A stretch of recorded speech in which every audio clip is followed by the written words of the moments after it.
This is a reading of the Book of Numbers. Easy to read version. Chapter 1. Moses counts the Israelites. The Lord spoke to Moses in the meeting tent. This was in the desert of Sinai. It was on the first day of the second month of the second year after the Israelites left Egypt. He said to Moses, "Count all the Israelites. List the name of each man with his family and his family group. You and Aaron must count the men of Israel who are 20 years old or older. These are all the men who are able to serve in the army of Israel. List them by their divisions. One man from each tribe will help you. This man will be the leader of his tribe. These are the names of the men who will stand with you and help you. From the tribe of Reuben, Elizur son of Shedeur. From the tribe of Simeon, Shelumiel son of Zurishaddai. From the tribe of Judah, Nahshon son of Amminadab. From the tribe of Issachar, Nethanel son of Zor. From the tribe of Zebulun, Eliab son of Helon. From the descendants of Joseph. From the tribe of Ephraim, Elishama son of Ammihud. From the tribe of Manasseh, Gamaliel son of Pedasur. From the tribe of Benjamin, Abidan son of Gideoni. From the tribe of Dan, Ahiezer son of Ammishaddai. From the tribe of Asher, Pagiel son of Ochran. From the tribe of Gad, Eliasaph son of Duel. From the tribe of Naphtali, Ahira son of Enan.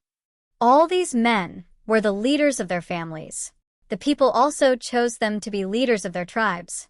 Moses and Aaron took the men who had been chosen to be leaders and called all the Israelites together on the first day of the second month. Then the people were listed by their families and their family groups. All the men who were 20 years old or older were listed. Moses did exactly what the Lord commanded. He counted the people while they were in the desert of Sinai. The tribe of Reuben was counted. Reuben was the firstborn son of Israel.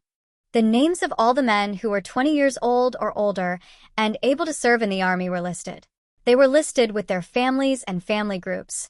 The total number of men counted from the tribe of Reuben was 46,500. The tribe of Simeon was counted. The names of all the men who were 20 years old or older and able to serve in the army were listed. They were listed with their families and family groups. The total number of men counted from the tribe of Simeon was 59,300. The tribe of Gad was counted. The names of all the men who were 20 years old or older and able to serve in the army were listed. They were listed with their families and family groups. The total number of men counted from the tribe of Gad was 45,650. The tribe of Judah was counted. The names of all the men who were 20 years old or older and able to serve in the army were listed.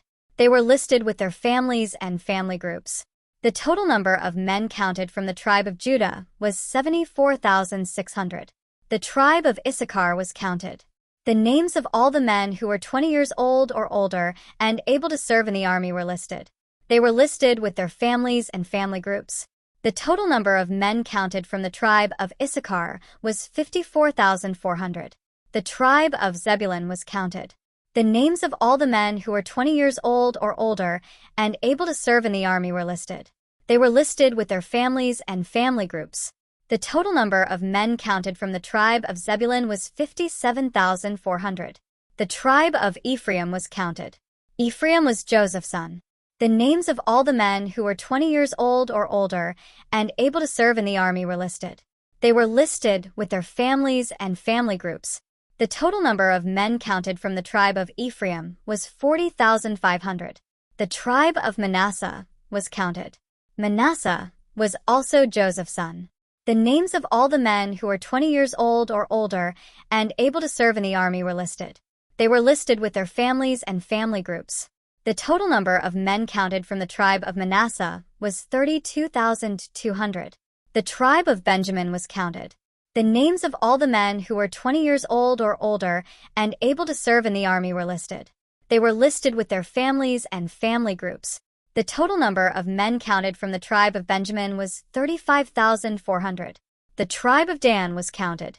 The names of all the men who were 20 years old or older and able to serve in the army were listed. They were listed with their families and family groups. The total number of men counted from the tribe of Dan was 62,700. The tribe of Asher was counted. The names of all the men who were 20 years old or older and able to serve in the army were listed. They were listed with their families and family groups. The total number of men counted from the tribe of Asher was 41,500. The tribe of Naphtali was counted. The names of all the men who were 20 years old or older and able to serve in the army were listed. They were listed by name with their families and family groups. The total number of men counted from the tribe of Naphtali was 53,400. Moses, Aaron, and the 12 leaders of Israel counted these men. There was one leader from each tribe. They counted every man who was 20 years old or older and able to serve in the army. Each man was listed with his family. The total number of men counted was 603,550 men. The families from the tribe of Levi were not counted with the other Israelites. The Lord had told Moses, "Don't count the men from the tribe of Levi or include them with the other Israelites. Tell the Levites that they are responsible for the tent of the agreement. They must take care of that tent and everything that is with it. They must carry the holy tent and everything in it. They must make their camp around it and take care of it. Whenever the holy tent is moved, the Levites must do it. Whenever the holy tent is set up, the Levites must do it. They are the men who will take care of the holy tent. Anyone else who tries to take care of the tent must be killed. The Israelites will make their camps in separate divisions. Everyone must camp near their family flag.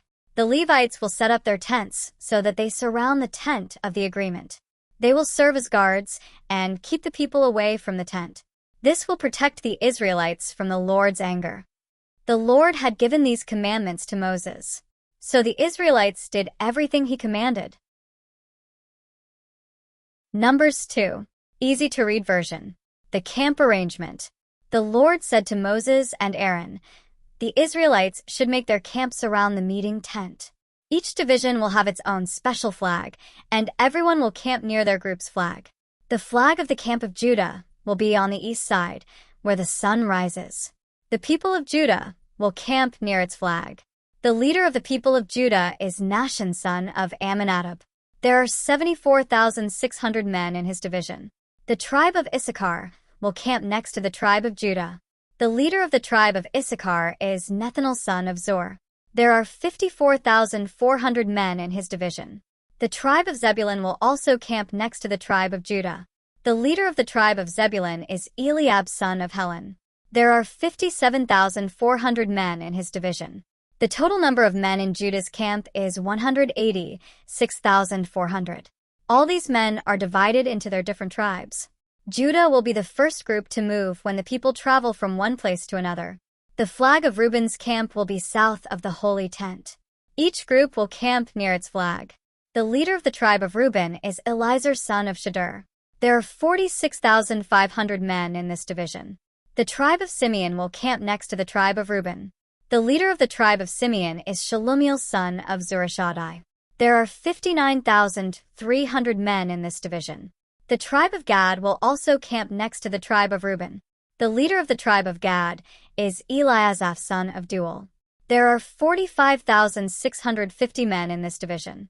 The total number of men in all the divisions of Reuben's camp is 151,450. His camp will be the second group to move when the people travel from place to place. When the people travel, Levi's camp will move next. The meeting tent will be with them between the other camps. The people will make their camps in the same order that they move. The flag of the camp of Ephraim will be on the west side. The division of Ephraim will camp there. The leader of the tribe of Ephraim is Elishama, son of Ammihud. There are 40,500 men in this division. The tribe of Manasseh will camp next to Ephraim's family. The leader of the tribe of Manasseh is Gamaliel, son of Pedasur. There are 32,200 men in this division. The tribe of Benjamin will also camp next to Ephraim's family. The leader of the tribe of Benjamin is Abidan, son of Gideoni. There are 35,400 men in this division. The total number of men in Ephraim's camp is 108,100. They will be the third family to move when the people travel from one place to another. The flag of Dan's camp will be on the north side. The tribes of Dan will camp there. The leader of the tribe of Dan is Ahiezer, son of Ammishaddai. There are 62,700 men in this division. The people from the tribe of Asher will camp next to the tribe of Dan. The leader of the tribe of Asher is Pagiel son of Ochran. There are 41,500 men in this division. The tribe of Naphtali will also camp next to the tribe of Dan. The leader of the tribe of Naphtali is Ahira son of Enan. There are 53,400 men in this division. There are 157,600 men in Dan's camp. They will be the last to move when the people travel from place to place.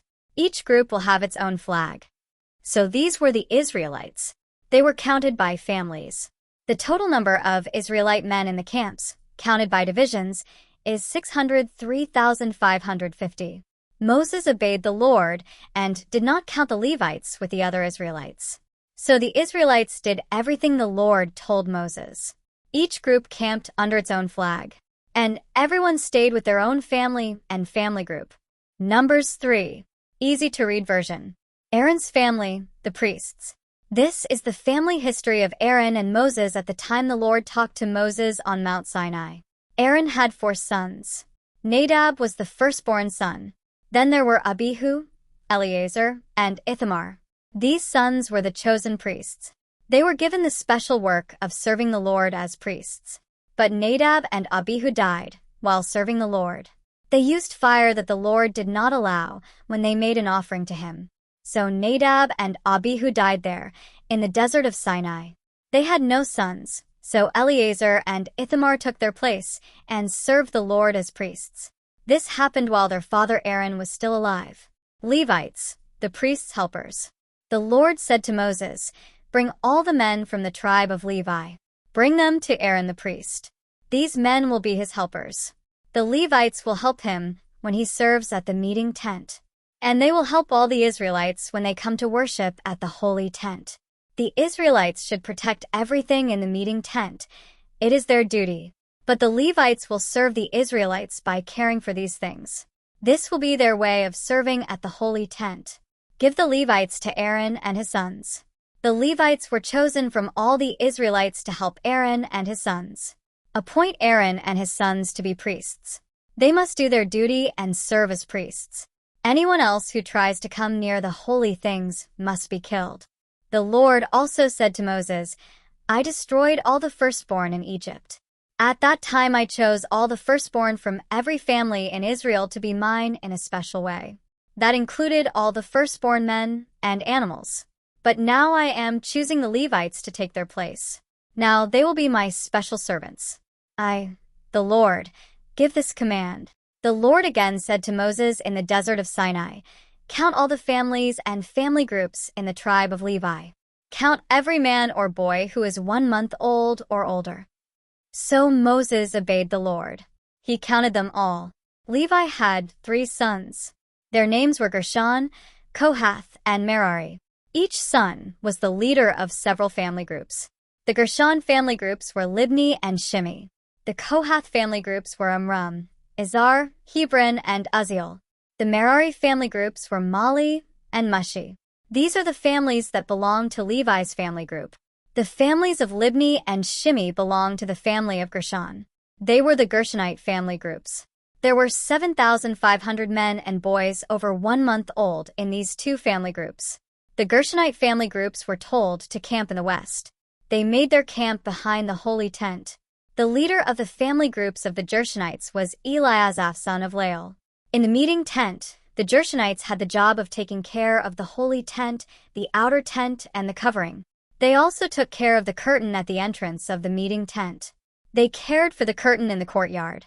And they cared for the curtain at the entrance of the courtyard. This courtyard was around the holy tent and the altar. And they cared for the ropes and for everything that was used with the curtains. The families of Amram, Izhar, Hebron, and Uzziel belonged to the family of Kohath. They were the Kohathite family groups. In this family group, there were 8,300 men and boys 1 month old or over. The Kohathites were given the job of taking care of the things in the holy place. The Kohathite family groups were given the area to the south of the holy tent. This was the area where they camped. The leader of the Kohathite family groups was Elizaphan son of Uzziel. Their job was to take care of the holy box, the table, the lampstand, the altars, and the dishes of the holy place. They also cared for the curtain and all the things that were used with the curtain. The leader over the leaders of the Levites was Eleazar, son of Aaron the priest. Eleazar was in charge of everyone who took care of the holy things. The family groups of Mali and Mushi belonged to the Merari family. There were 6,200 men and boys who were 1 month old or older in the Mali family group. The leader of the Merari family group was Zuriel, son of Abihail. This family group was given the area to the north of the holy tent. This is the area where they camped. The people from the Merari family were given the job of caring for the frames of the holy tent. They cared for all the braces, posts, bases, and everything that was used with the frames of the holy tent. They also cared for all the posts in the courtyard around the holy tent. This included all the bases, tent pegs, and ropes.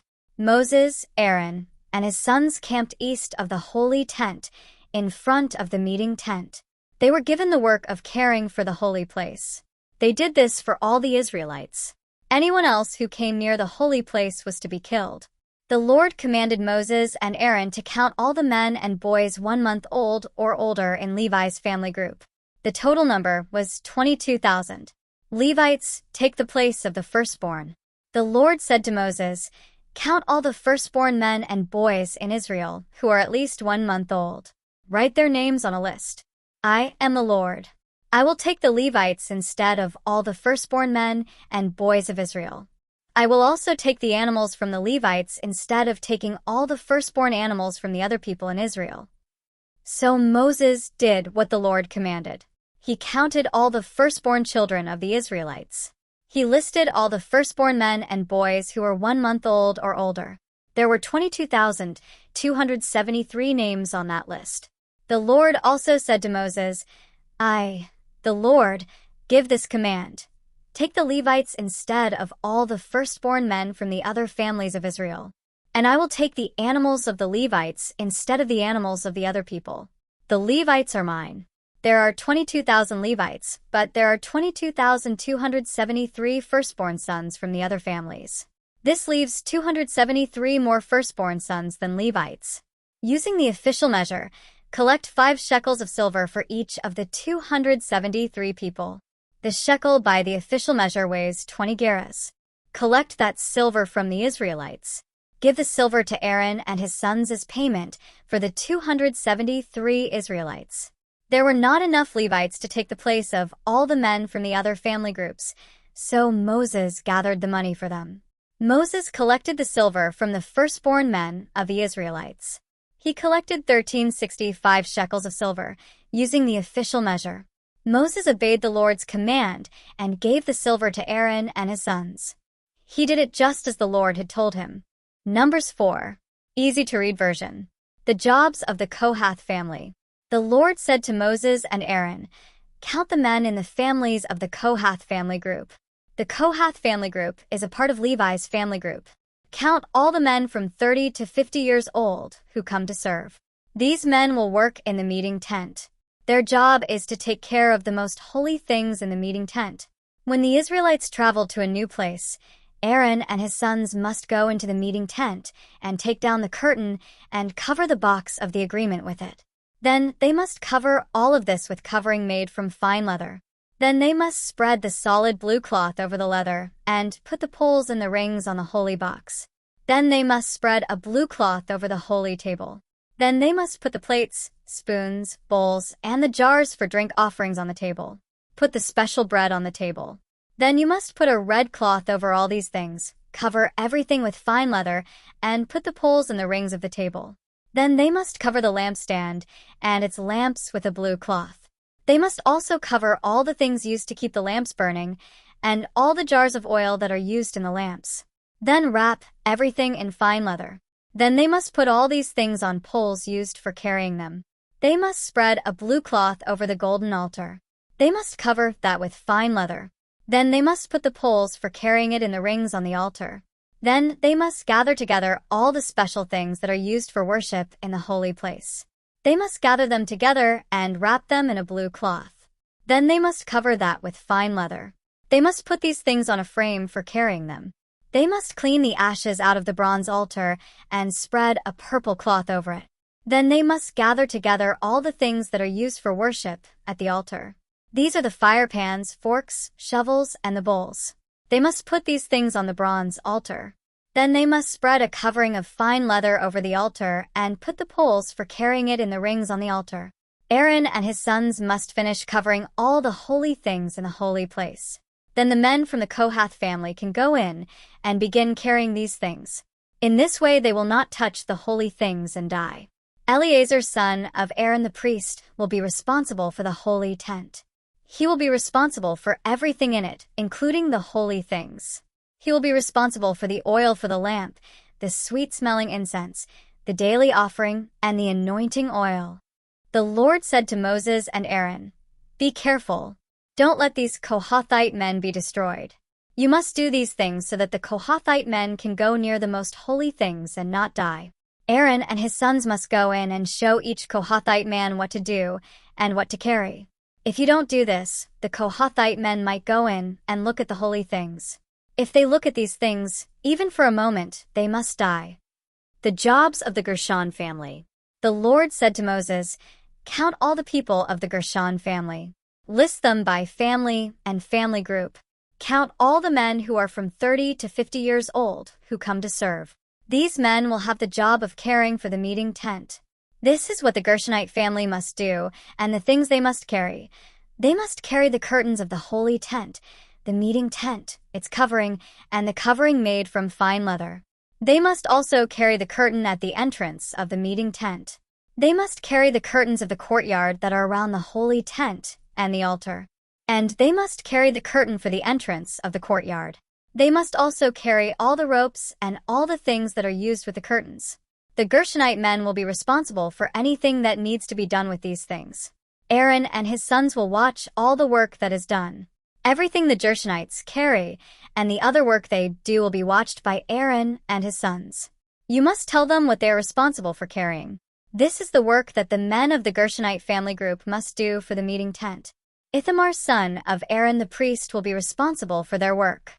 The jobs of the Merari family. Count all the men in the families and family groups in the Merari family group. Count all the men who are from 30 to 50 years old and come to serve. These men will do a special work for the meeting tent. When you travel, it is their job to carry the frames of the meeting tent. They must carry the braces, the posts, and the bases. They must also carry the posts that are around the courtyard. They must carry the bases, the tent pegs, the ropes, and everything that is used for the poles around the courtyard. List the names and tell each man exactly what he must carry. This is what the people from the Merari family will do to serve in the work for the meeting tent. Ithamar, son of Aaron the priest, will be responsible for their work. The Levite families. Moses, Aaron, and the leaders of the Israelites counted the Kohathites. They counted them by families and family groups. They counted all the men from 30 to 50 years old who were able to serve.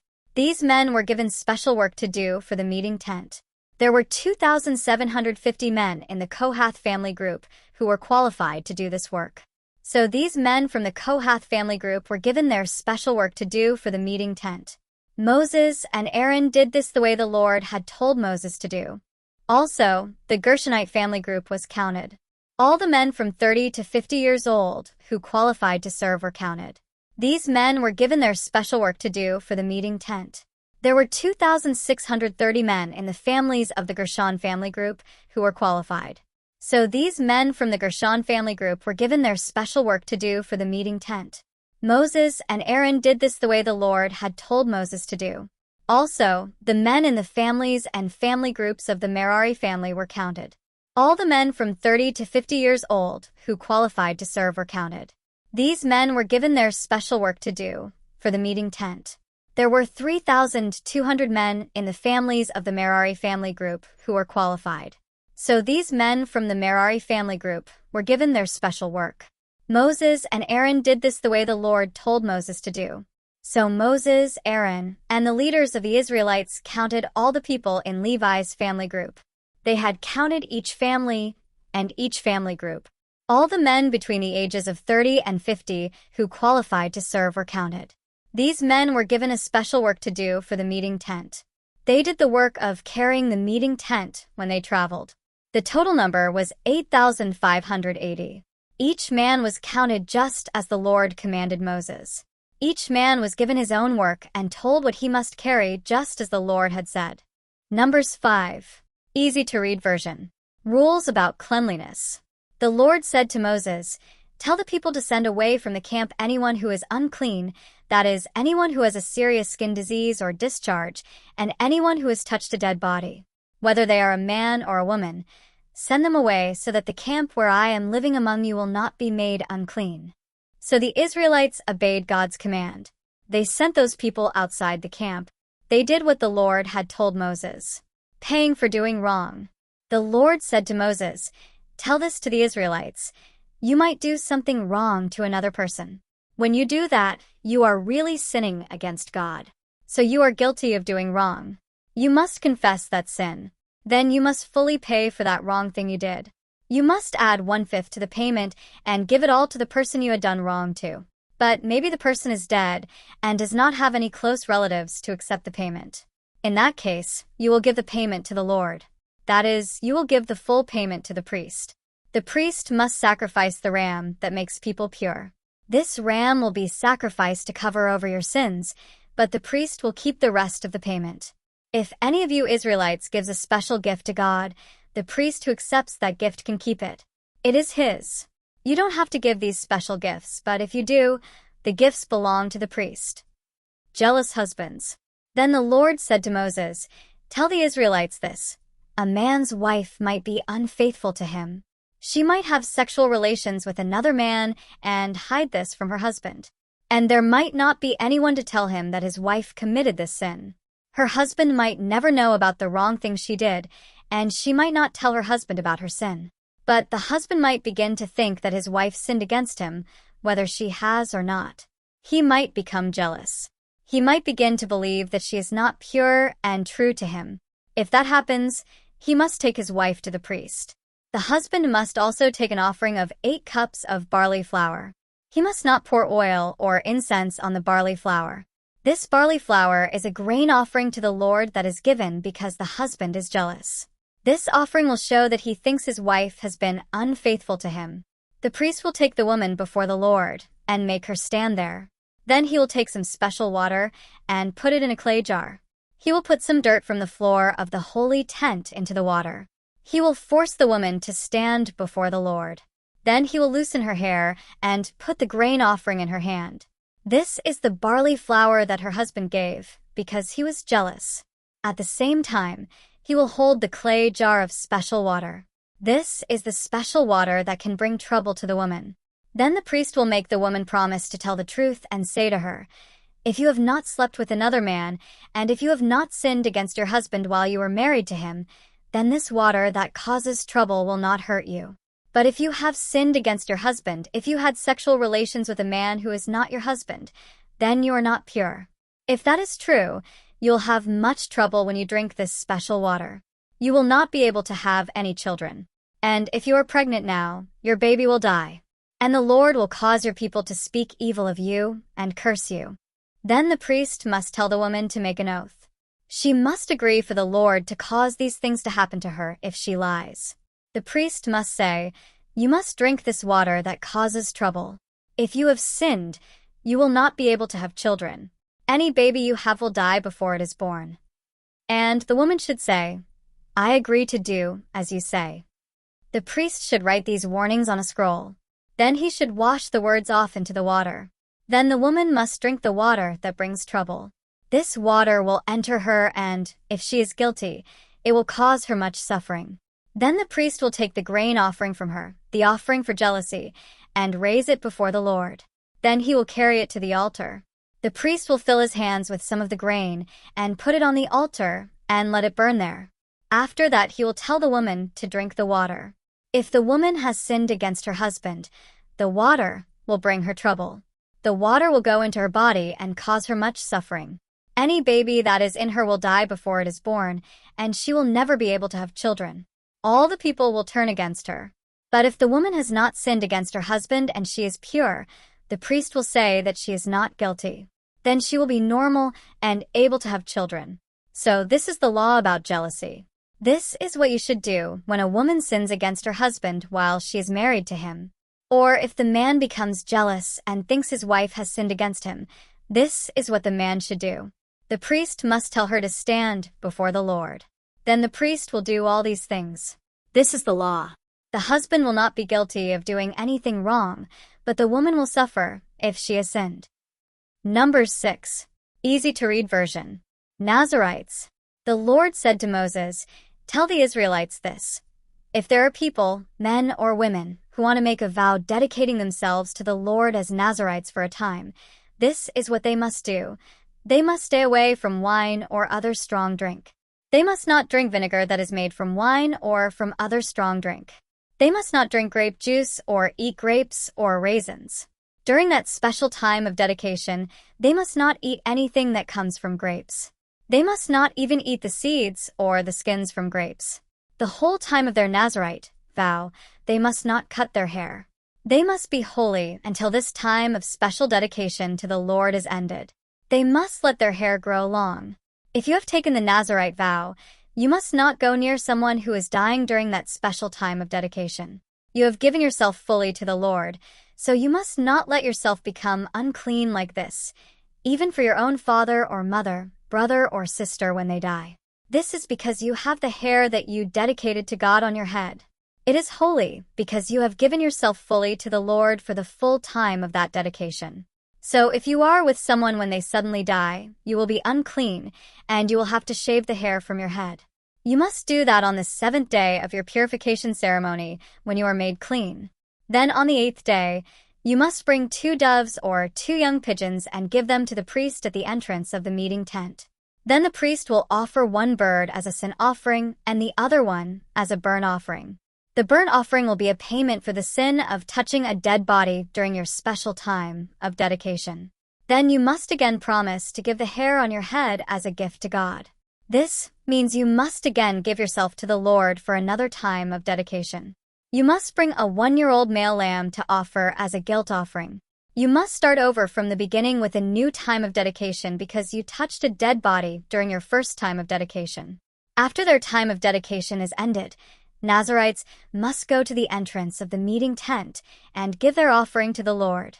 Their offering must be a 1-year-old male lamb that has nothing wrong with it for a burnt offering, a 1-year-old female lamb that has nothing wrong with it for a sin offering, 1 ram that has nothing wrong with it for a fellowship offering, a basket of bread made without yeast, bread made with fine flour mixed with oil and wafers with oil spread on top, and the grain offerings and drink offerings that are a part of these gifts. The priest will give these things to the Lord, and then the priest will make the sin offering and the burnt offering. He will give the basket of bread without yeast to the Lord. Then he will kill the ram as a fellowship offering to the Lord. He will give it to the Lord with the grain offering and the drink offering. The Nazirites must go to the entrance of the meeting tent. There they must shave off their hair that they grew as a dedication to the Lord. That hair will be put in the fire that is burning under the sacrifice of the fellowship offering. After the Nazirites have cut off their hair, the priest will give them a boiled shoulder from the ram and a large and a small cake from the basket. Both of these cakes are made without yeast. Then the priest will lift these things up to show that they were presented before the Lord. These things are holy and belong to the priest. Also, the ram's breast and thigh that were lifted up and presented belong to the priest. After that, the Nazirites can drink wine. These are the rules for those who decide to make the Nazirite vow. They must give all these gifts to the Lord, but they might be able to give much more. If they promise to do more, they must keep their promise. But they must give at least all the things listed in these rules for the Nazirite vow. The priest's blessings. The Lord said to Moses, "Tell Aaron and his sons that when they bless the Israelites, this is what they should say. May the Lord bless you and keep you. May the Lord smile down on you and show you his kindness. May the Lord answer your prayers and give you peace." In this way Aaron and his sons will use my name to give a blessing to the Israelites, and I will bless them. Numbers 7. Easy to read version. Dedicating the holy tent. Moses finished setting up the holy tent. On that day, he dedicated it to God. Moses anointed the tent and everything in it. He also anointed the altar and all the things used with it. Then the leaders of Israel gave offerings to God. These men were the heads of their families and leaders of their tribes.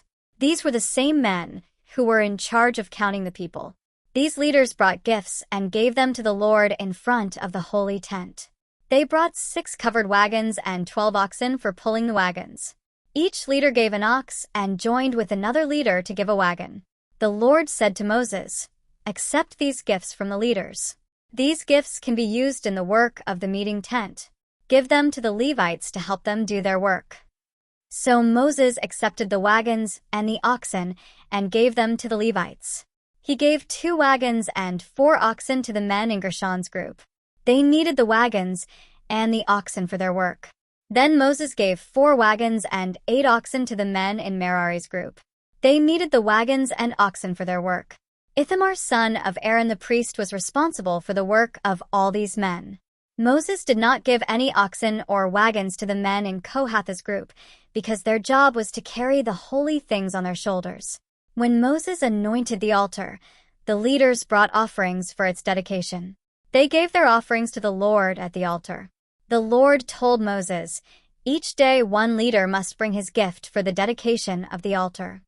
Each of the 12 leaders brought these gifts. Each leader brought 1 silver plate that weighed about 3¼ pounds. Each leader brought 1 silver bowl that weighed about 1¾ pounds. Both of these gifts were weighed by the official measure. The bowl and the plate were each filled with fine flour mixed with oil. This was to be used as a grain offering.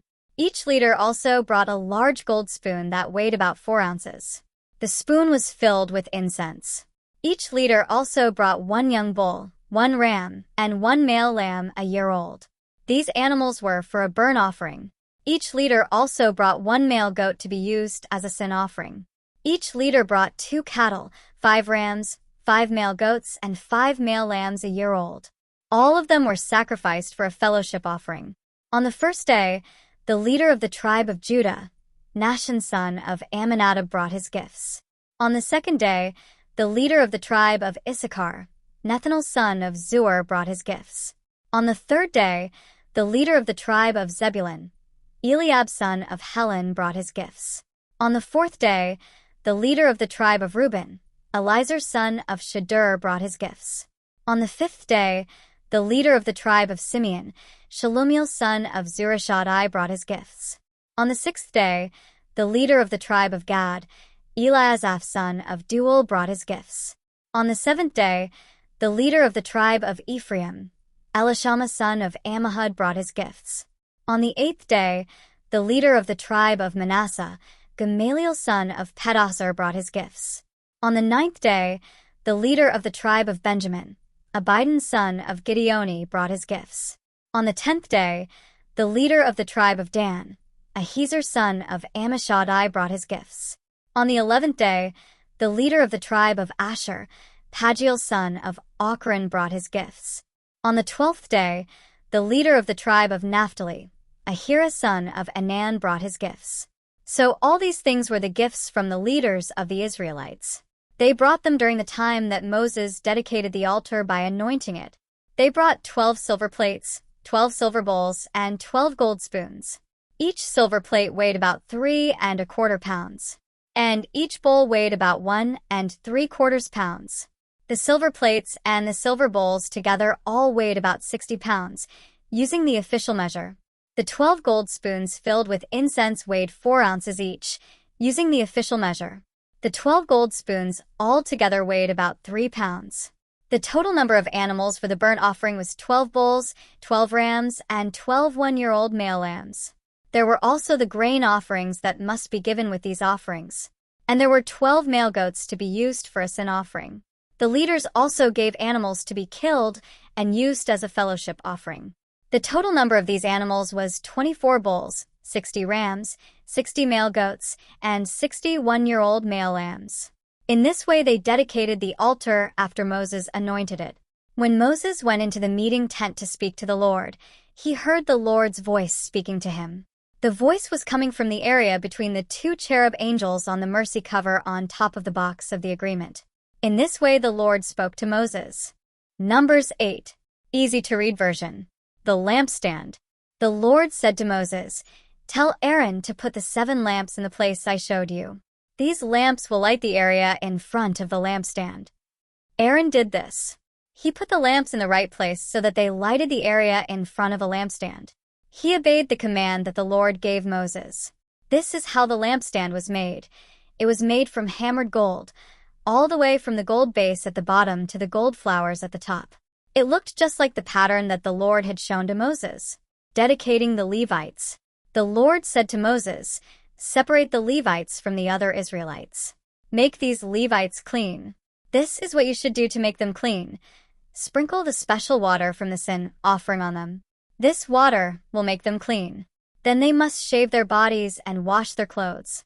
This will make their bodies clean. They must take a young bull and the grain offering that must be offered with it.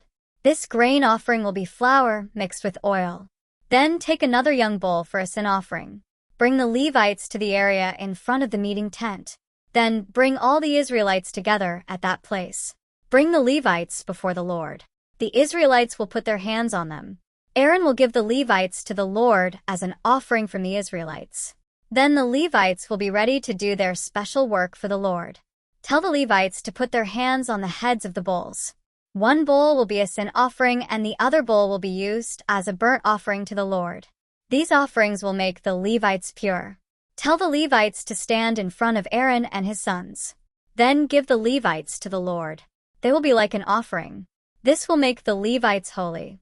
They will be different from the other Israelites. The Levites will belong to me. So make the Levites pure and give them to the Lord as a special offering.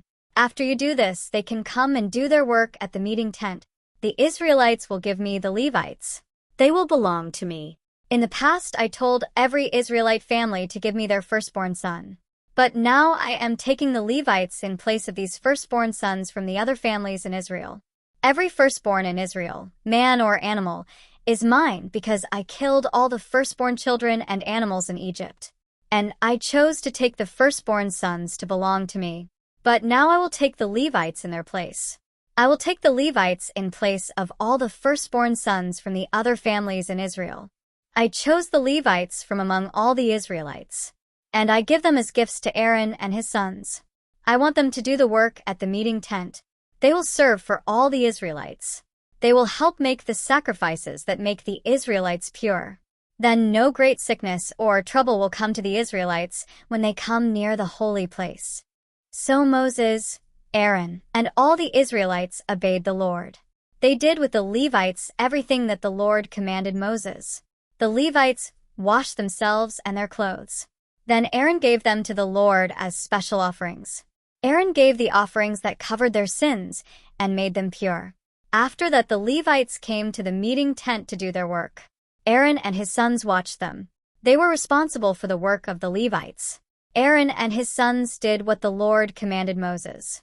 Then the Lord said to Moses, "This is a special command for the Levites. Every Levite man who is 25 years old or older must come and share in the work at the meeting tent. But when a man is 50 years old, he will retire from this hard work. Men who are at least 50 years old will be on duty to help their brothers, but they will not do the work themselves. That is what you must do for the Levites so that they can do their duty." Numbers 9. Easy to read version. Passover. The Lord spoke to Moses in the desert of Sinai. This was during the first month of the second year after the Israelites came out of Egypt. He said to Moses, "Tell the Israelites to celebrate Passover at the chosen time. They must eat the Passover meal just before dark on the 14th day of this month. They must do this at the chosen time, and they must follow all the rules about Passover." So Moses told the Israelites to celebrate Passover. The people did this in the desert of Sinai just before dark on the 14th day of the first month.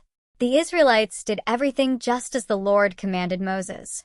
But some of the people could not celebrate Passover that day.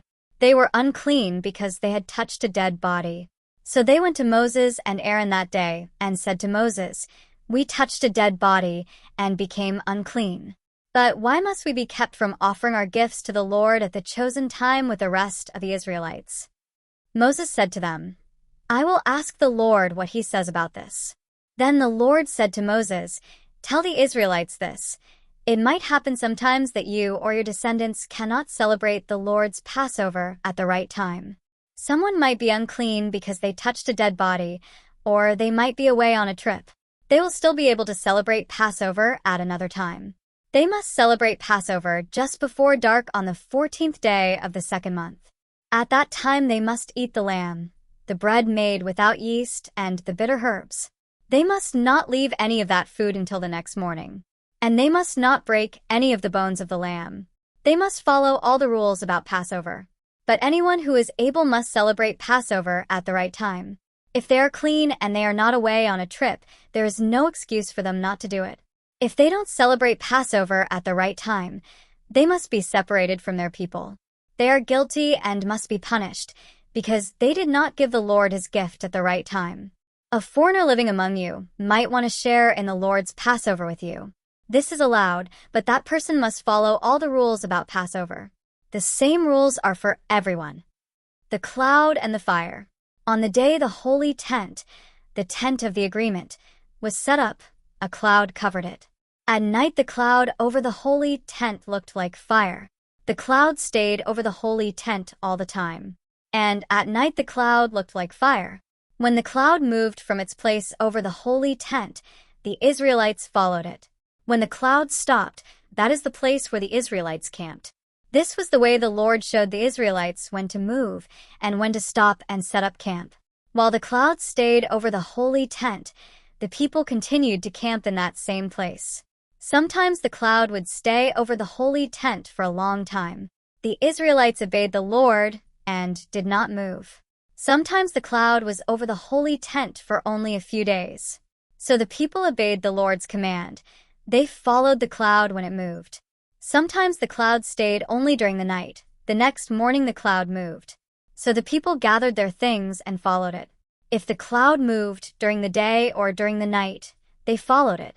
If the cloud stayed over the holy tent for 2 days, a month, or a year, the people stayed at that place.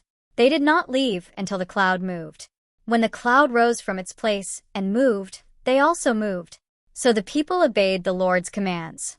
They camped when the Lord told them to, and they moved when he told them to. They watched carefully and obeyed the Lord's commands to Moses. Numbers 10. Easy to read version. The silver trumpets. The Lord said to Moses, "Make 2 trumpets. Use silver and hammer it to make the trumpets. These trumpets will be for calling the people together and for telling them when it is time to move the camp. If you blow long blasts on both trumpets, all the people must meet together at the entrance of the meeting tent. But if you blow long blasts on only one trumpet, only the leaders will come to meet with you. These are the leaders of the 12 tribes of Israel. Short blasts on the trumpets will be the way to tell the people to move the camp. The first time you blow a short blast on the trumpets, the tribes camping on the east side of the meeting tent must begin to move. The second time you blow a short blast on the trumpets, the tribes camping on the south side of the meeting tent will begin to move. But if you want to gather the people together for a special meeting, blow the trumpets in a different way. Blow a long, steady blast on the trumpets. Only Aaron's sons, the priests, should blow the trumpets. This is a law for you that will continue forever, for generations to come. If you are fighting an enemy in your own land, blow loudly on the trumpets before you go to fight them. The Lord your God will hear you, and he will save you from your enemies. Also blow these trumpets for your special meetings, new moon celebrations, and all your happy times together. Blow the trumpets when you give your burnt offerings and fellowship offerings. This will be a special way for your God to remember you. I command you to do this. I am the Lord your God." The Israelites moved their camp. On the 20th day of the second month of the second year after the Israelites left Egypt, the cloud rose from above the tent of the agreement. So the Israelites began their journey. They left the desert of Sinai and traveled until the cloud stopped in the desert of Paran. This was the first time the people moved their camp. They moved it the way the Lord commanded Moses. The 3 divisions from Judah's camp went first. They traveled under their flag. The first group was the tribe of Judah. Nahshon son of Amminadab was the commander of that group. Next came the tribe of Issachar. Nethanel son of Zur was the commander of that group. And then came the tribe of Zebulun. Eliab son of Helon was the commander of that group. Then the holy tent was taken down, and the men from the Gershon and the Merari families carried the holy tent. So the people from these families were next in line. Then came the 3 divisions from Reuben's camp. They traveled under their flag. The first group was the tribe of Reuben. Elizur son of Shadur was the commander of that group. Next came the tribe of Simeon. Shalumiel son of Zurishaddai was the commander of that group. And then came the tribe of Gad.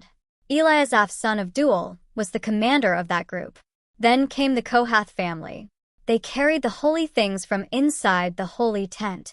These people came at this time so that the other people could set up the holy tent and make it ready at the new camp before these people arrived.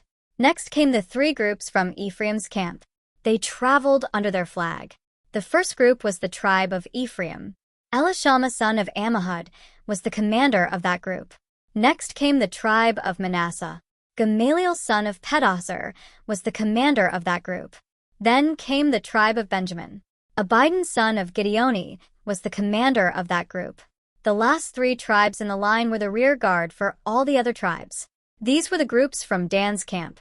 They traveled under their flag. The first group was the tribe of Dan. Ahiezer son of Ammishaddai was their commander. Next came the tribe of Asher. Pagiel son of Ochran was the commander of that group. Then came the tribe of Naphtali. Ahira son of Enan was the commander of that group. That was the way the Israelites marched when they moved from place to place. Hobab was the son of Reuel, the Midianite. Reuel was Moses' father-in-law. Moses said to Hobab, "We are traveling to the land that the Lord promised to give to us. Come with us, and we will be good to you. The Lord has promised good things to the Israelites." But Hobab answered, "No, I will not go with you. I will go back to my homeland and to my own people." Then Moses said, "Please don't leave us. You know more about the desert than we do. You can be our guide. If you come with us, we will share with you all the good things that the Lord gives us." So they began traveling from the mountain of the Lord. The priests took the box of the Lord's agreement and walked in front of the people. They carried the holy box for 3 days, looking for a place to camp. The Lord's cloud was over them every day. And when they left their camp every morning, the cloud was there to lead them. When the people lifted the holy box to move the camp, Moses always said, "Get up, Lord. May your enemies be scattered.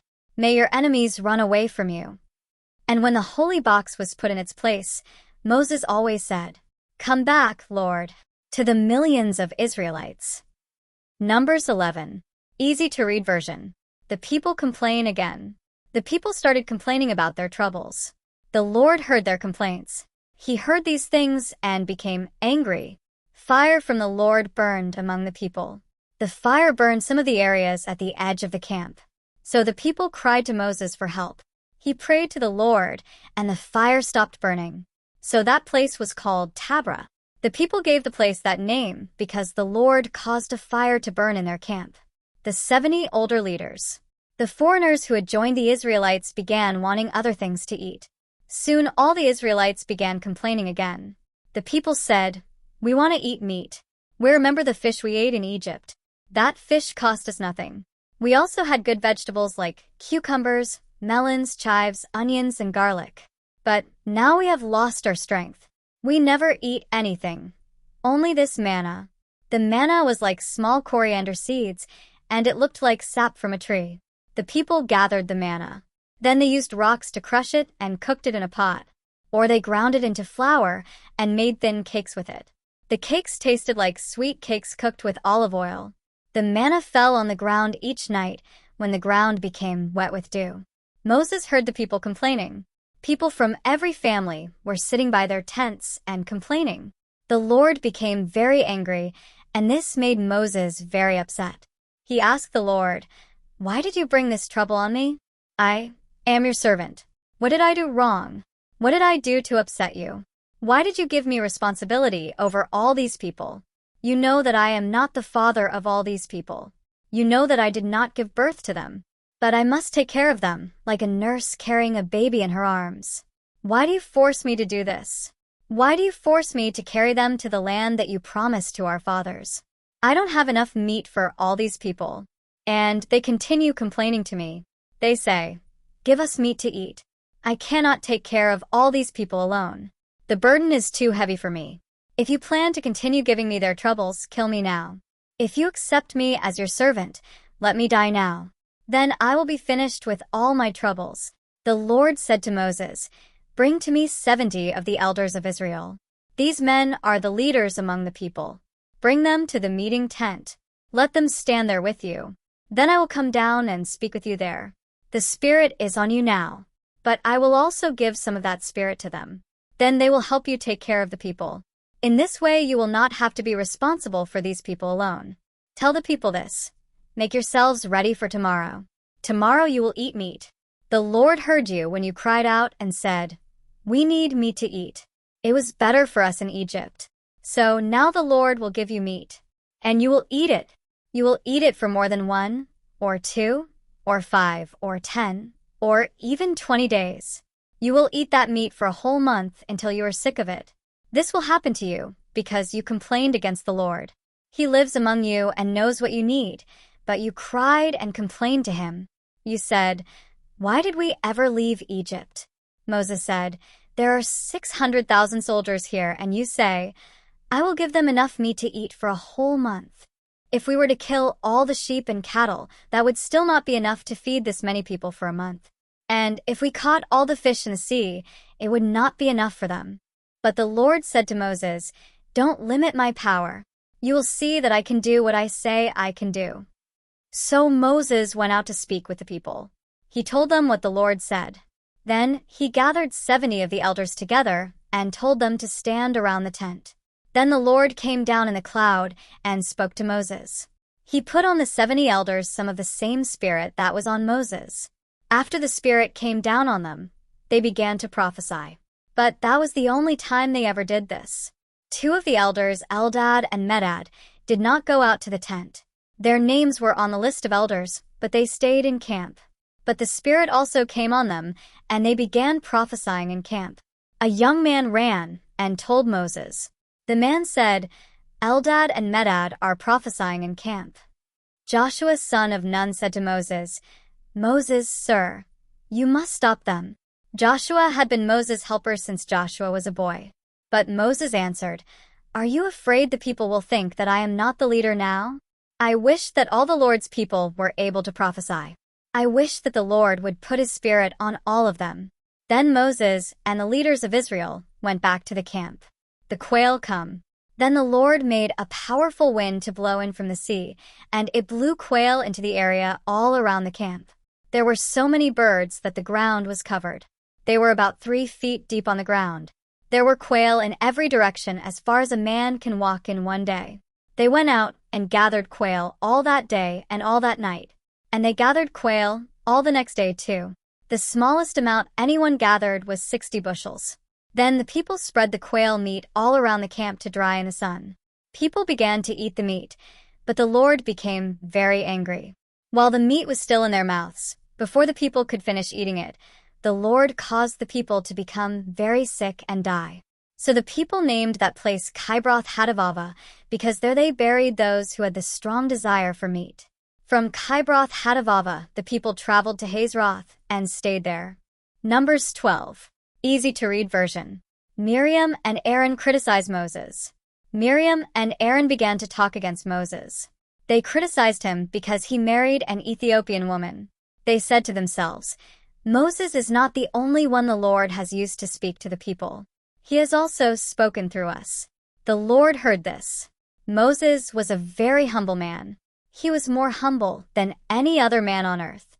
So suddenly, the Lord came and spoke to Moses, Aaron, and Miriam.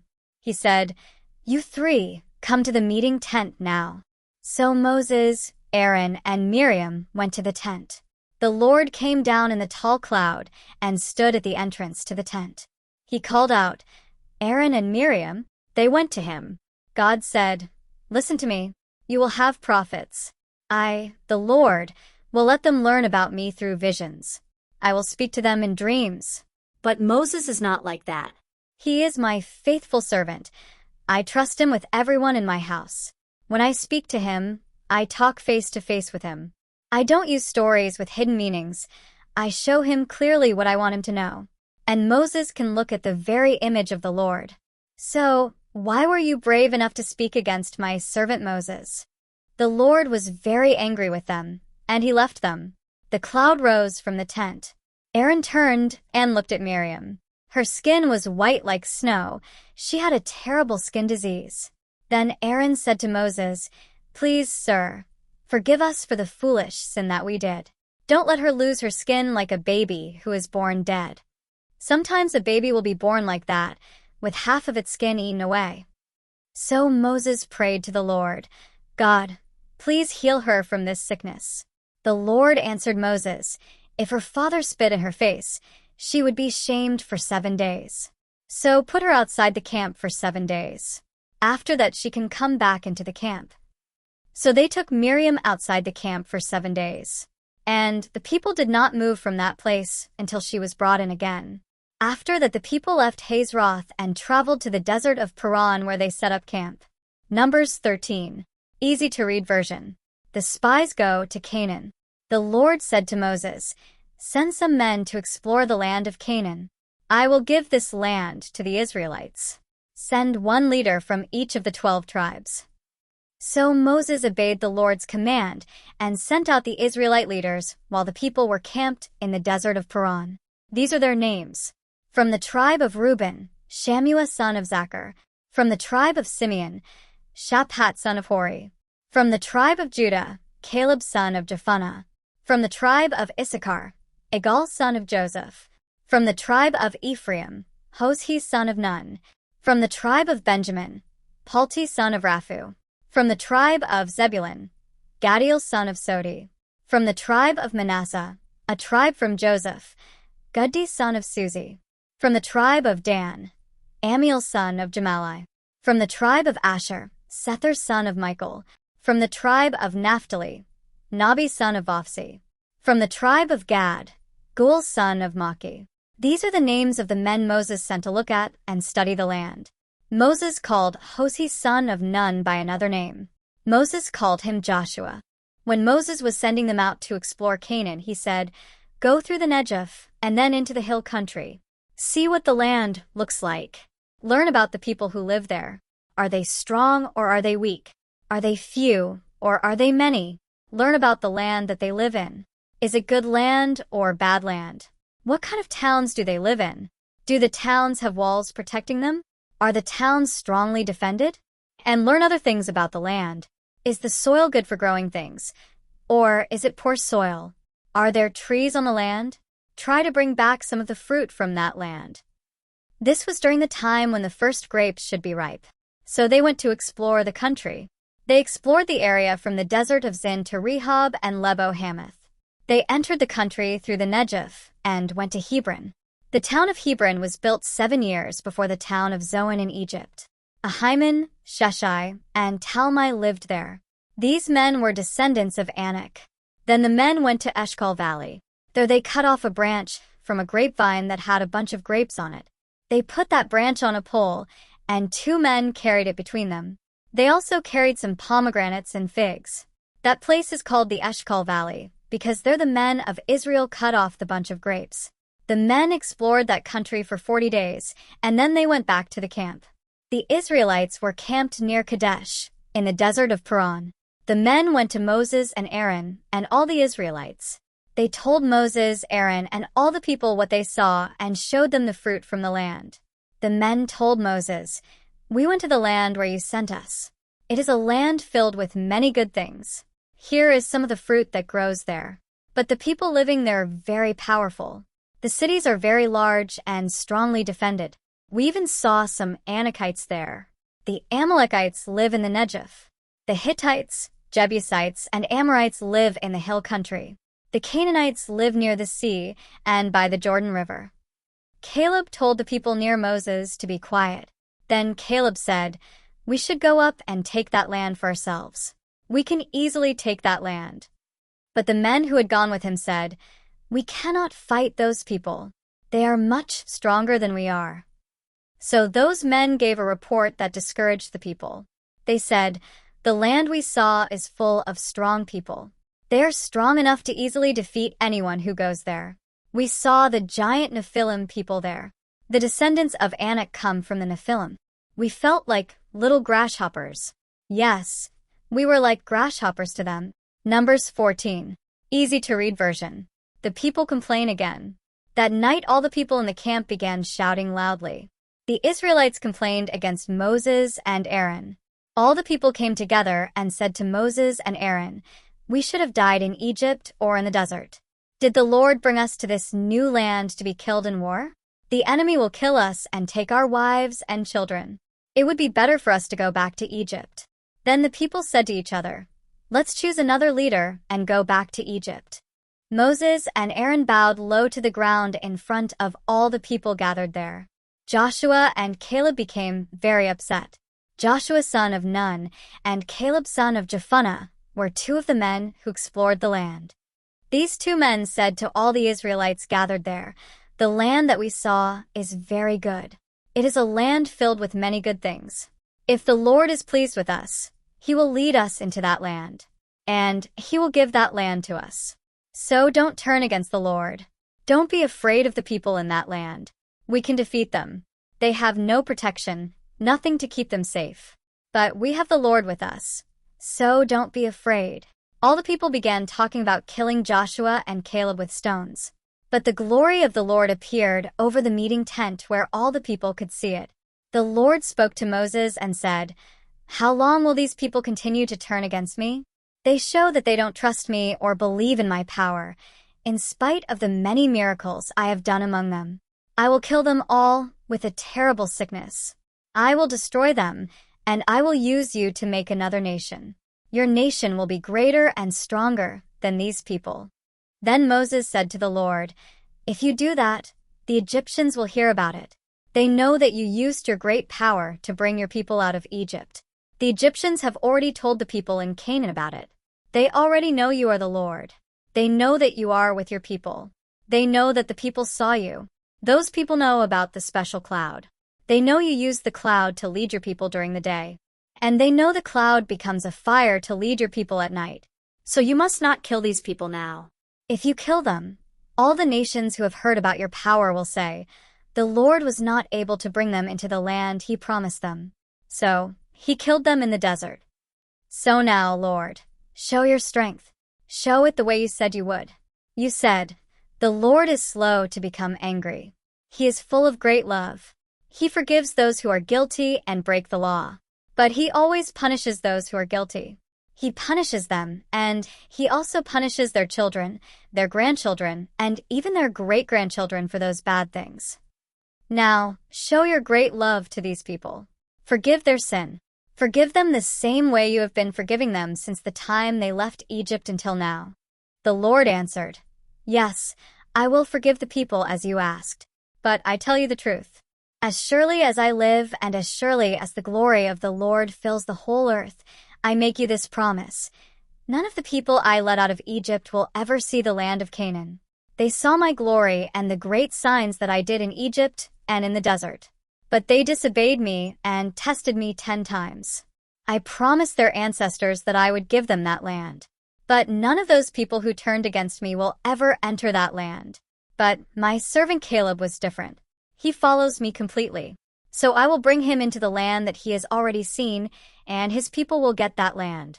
The Amalekites and the Canaanites are living in the valley. So tomorrow you must leave this place. Go back to the desert on the road to the Red Sea." The Lord punishes the people. The Lord said to Moses and Aaron, "How long will these evil people continue to complain against me? I have heard their complaints and their griping. So tell them, the Lord says that He will surely do all those things to you that you complained about. This is what will happen to you. You will die in this desert. Every person who is 20 years old or older and was counted as one of my people will die. You complained against me. So none of you will ever enter and live in the land that I promised to give you. Only Caleb son of Jephunneh and Joshua son of Nun will enter that land. You were afraid and complained that your enemies in that new land would take your children away from you. But I tell you that I will bring them into the land. They will enjoy what you refused to accept. As for you people, you will die in this desert. Your children will wander around like shepherds here in the desert for 40 years. They will suffer because you are not faithful to me. They must suffer until all of you lie dead in the desert. For 40 years you will suffer for your sins.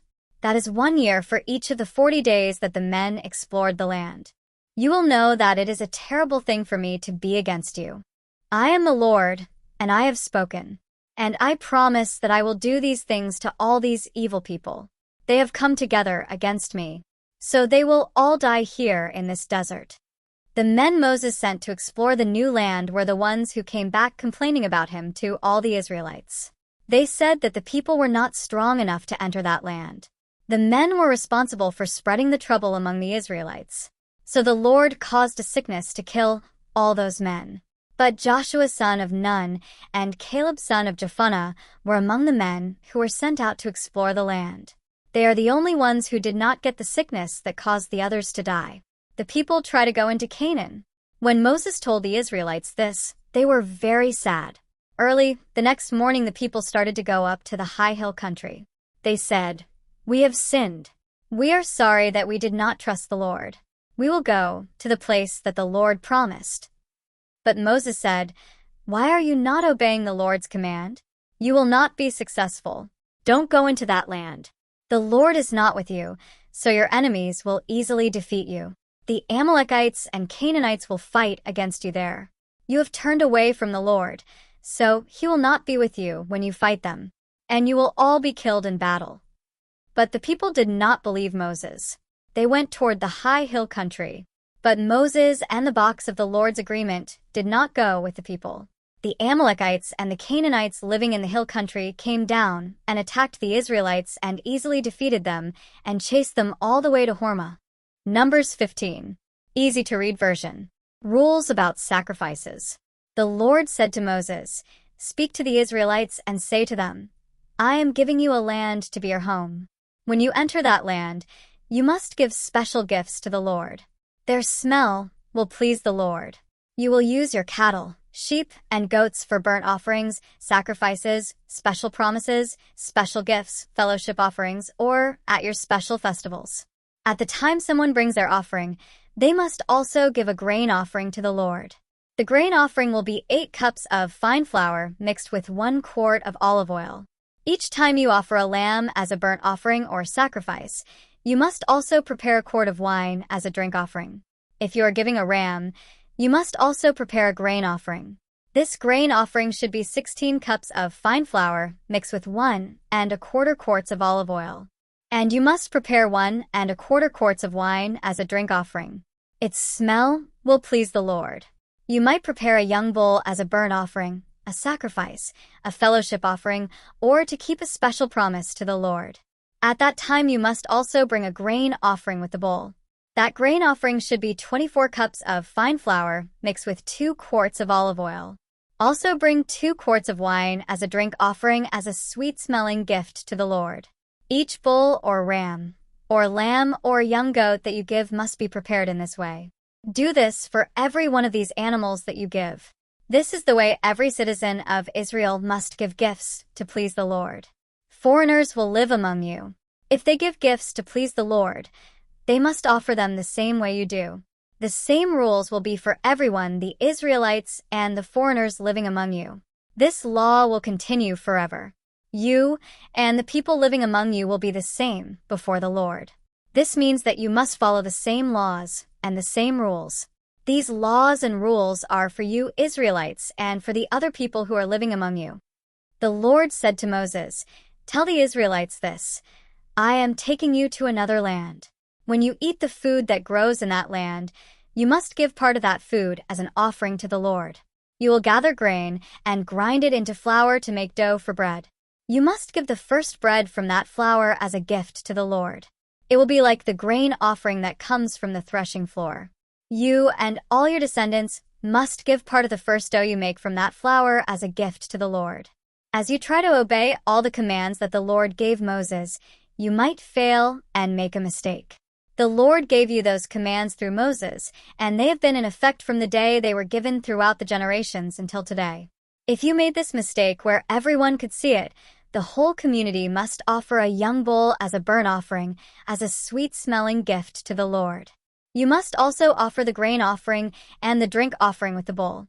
And you must also give a male goat as a sin offering. So the priest will make the whole community of Israel pure, and they will be forgiven for the mistake they made.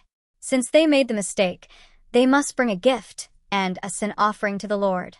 Then the whole community of Israel and any foreigners among them will be forgiven for the mistake. But if only one person makes a mistake and sins, that person must bring a female goat that is 1 year old. That goat will be the sin offering. The priest will make purification before the Lord for the one who sinned, and that person will be forgiven. This law is for everyone who makes a mistake and sins. The same law is for the people born in the family of Israel and for the foreigners living among you. If someone sins and knows they're doing wrong, they are rebelling against the Lord. They must be separated from their people. The same law applies to citizens of Israel and to foreigners living among you. They thought the Lord's word was not important, so they broke his commands. That is why they must be separated from their people. They must bear the responsibility for their guilt.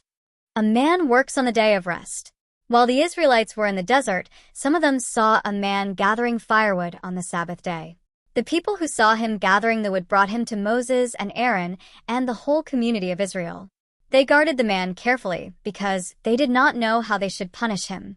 Then the Lord said to Moses, "The man must die. All the people must throw stones at him outside the camp." So the people took him outside the camp and killed him with stones. They did this just as the Lord commanded Moses. A way to remember God's commands. The Lord said to Moses, "Speak to the Israelites. Tell them this, tie several pieces of thread together and tie them in the corner of your clothes. Put a piece of blue thread in each one of these tassels. You must wear these things now and forever. You'll be able to look at these tassels and remember all the commands that the Lord has given you. Then you will obey the commands. You will not do wrong by forgetting about the commands and doing the things that your own bodies and eyes want. You will remember to obey all my commands. Then you will be God's special people. I am the Lord your God. I am the one who brought you out of Egypt. I did this to be your God. I am the Lord your God." Numbers 16. Easy to read version. Some leaders turn against Moses. Korah, Dathan, Abram, and On turned against Moses. Korah was the son of Izhar. Izhar was the son of Kohath, and Kohath was the son of Levi. Dathan and Abram were brothers, the sons of Eliab, and On was the son of Peleth.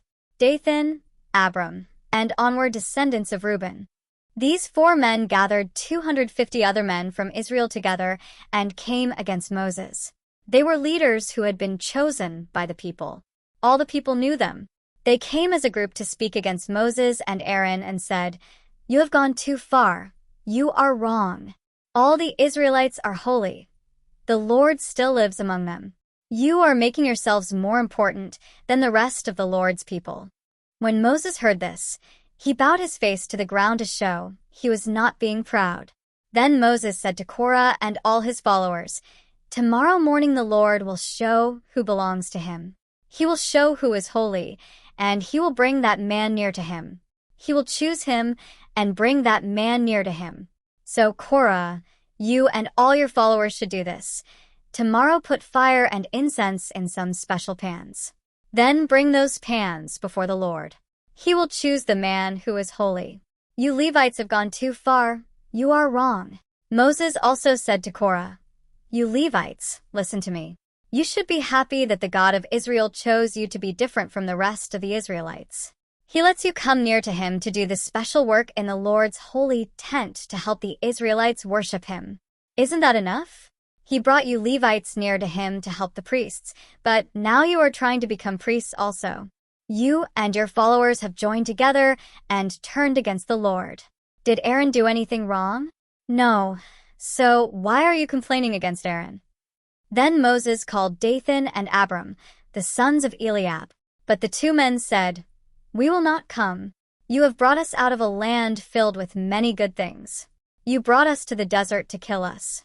And now you want to show that you have even more power over us. Why should we follow you? You did not bring us into the new land filled with many good things. You did not give us the land God promised. You did not give us the fields or the vineyards. Will you make these men your slaves? No. We will not come." So Moses became very angry. He said to the Lord, "I never did anything wrong to these people. I never took anything from them, not even a donkey. Don't accept their gifts." Then Moses said to Korah, "You and all your followers will stand before the Lord tomorrow. Aaron will also be there with you and your followers. Each of you must bring a pan, put incense in it, and present it to the Lord. There will be 250 pans for the leaders and 1 pan for you and 1 pan for Aaron." So each man got a pan and put burning incense in it. Then they stood at the entrance of the meeting tent. Moses and Aaron also stood there. Korah also gathered all the people together at the entrance of the meeting tent. Then the glory of the Lord appeared to everyone there. The Lord said to Moses and Aaron, "Move away from these men. I want to destroy them now." But Moses and Aaron bowed to the ground and cried out, "God, you know what people are thinking. Please don't be angry with all these people. Only one man really sinned." Then the Lord said to Moses, "Tell the people to move away from the tents of Korah, Dathan, and Abiram." Moses stood and went to Dathan and Abiram. All the elders of Israel followed him. Moses warned the people, "Move away from the tents of these evil men. Don't touch anything that belongs to them. If you do, you will be destroyed because of their sins." So the men moved away from the tents of Korah, Dathan, and Abiram. Dathan and Abiram went to their tents. They stood outside of their tents with their wives, children, and little babies. Then Moses said, "I will show you proof that the Lord sent me to do all the things I told you. I will show you that all these things were not my own idea. These men will die, but if they die in a normal way, the way people always die, then that will show that the Lord did not really send me. But if the Lord causes them to die in a different way, then you will know that these men have sinned against the Lord. This is the proof. The earth will open and swallow them. They will go down to their graves still alive. And everything that belongs to these men will go down with them." When Moses finished saying these things, the ground under the men opened. It was as if the earth opened its mouth and swallowed them. All of Korah's men, their families, and everything they owned went down into the earth. They went down into their grave alive. Everything they owned went with them. Then the earth closed over them. They were finished, gone from the camp. The Israelites heard the cries of the men being destroyed. So they all ran in different directions and said, "The earth will swallow us too." Then a fire came from the Lord and destroyed the 250 men who were offering the incense.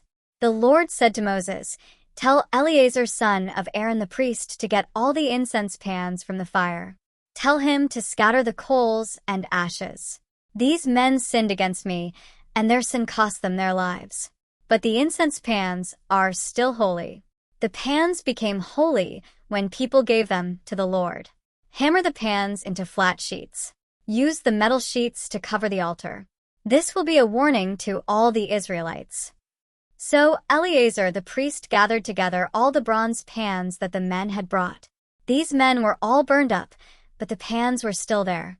Then Eleazar told some men to hammer the pans into flat metal. Then he put the metal sheets on the altar. He did this the way the Lord commanded him, through Moses. This was a sign to help the Israelites remember that only someone from the family of Aaron should burn incense before the Lord. Any other person who burns incense before the Lord will die like Korah and his followers. Aaron saves the people. The next day, all the Israelites complained against Moses and Aaron. They said, "You killed the Lord's people." Moses and Aaron were standing at the entrance of the meeting tent. The people gathered together at that place to complain against Moses and Aaron. But when they looked toward the meeting tent, the cloud covered it, and the glory of the Lord appeared there. Then Moses and Aaron went to the front of the meeting tent. The Lord said to Moses, "Move away from these people, so that I can destroy them now." So Moses and Aaron bowed with their faces to the ground. Then Moses said to Aaron, "Get your bronze pan and some fire from the altar. Then put incense in it. Hurry to the people and do the things that will make them pure. The Lord is angry with them. The trouble has already started." So Aaron got the incense and the fire, and he ran to the middle of the people. But the sickness had already started among them. So Aaron stood between the dead and those who were still alive. He did what Moses said to remove their sin, and the sickness stopped there. But 14,700 people died from that sickness, and that is not counting the people who died because of Korah. So the terrible sickness was stopped, and Aaron went back to Moses at the entrance of the meeting tent. Numbers 17. Easy to read version. God proves Aaron is the high priest. The Lord said to Moses, "Speak to the Israelites. Get 12 wooden walking sticks from them. Get one from the leader of each of the 12 tribes. Write the name of each man on his walking stick. On the stick from Levi, write Aaron's name. There must be one stick for the head of each of the 12 tribes. Put these walking sticks in the meeting tent in front of the box of the agreement. This is the place where I meet with you. I will choose one man to be the true priest. You will know which man I choose because his walking stick will begin to grow new leaves. In this way I will stop the people from always complaining against you and me." So Moses spoke to the Israelites. Each of the leaders gave him a walking stick. There were 12 walking sticks. There was one stick from each leader of each tribe. One of the walking sticks belonged to Aaron. Moses put the walking sticks before the Lord in the tent of the agreement. The next day Moses entered the tent. He saw that Aaron's walking stick, the stick from the family of Levi, was the one that had grown new leaves. That walking stick had even grown branches and made almonds. So Moses brought out all the sticks from the Lord's place. He showed the walking sticks to the Israelites. They all looked at the sticks, and each man took his own stick back. Then the Lord said to Moses, "Put Aaron's walking stick back in front of the box that holds the agreement. This will be a warning for these people who are always turning against me. This will stop their complaining against me so that I will not destroy them." So Moses did what the Lord commanded him. The Israelites said to Moses, "We know that we will die. We are lost. We will all be destroyed. Anyone who even comes near the Lord's holy place will die. Is it true that we will all die?" Numbers 18. Easy to read version. The work of the priests and Levites.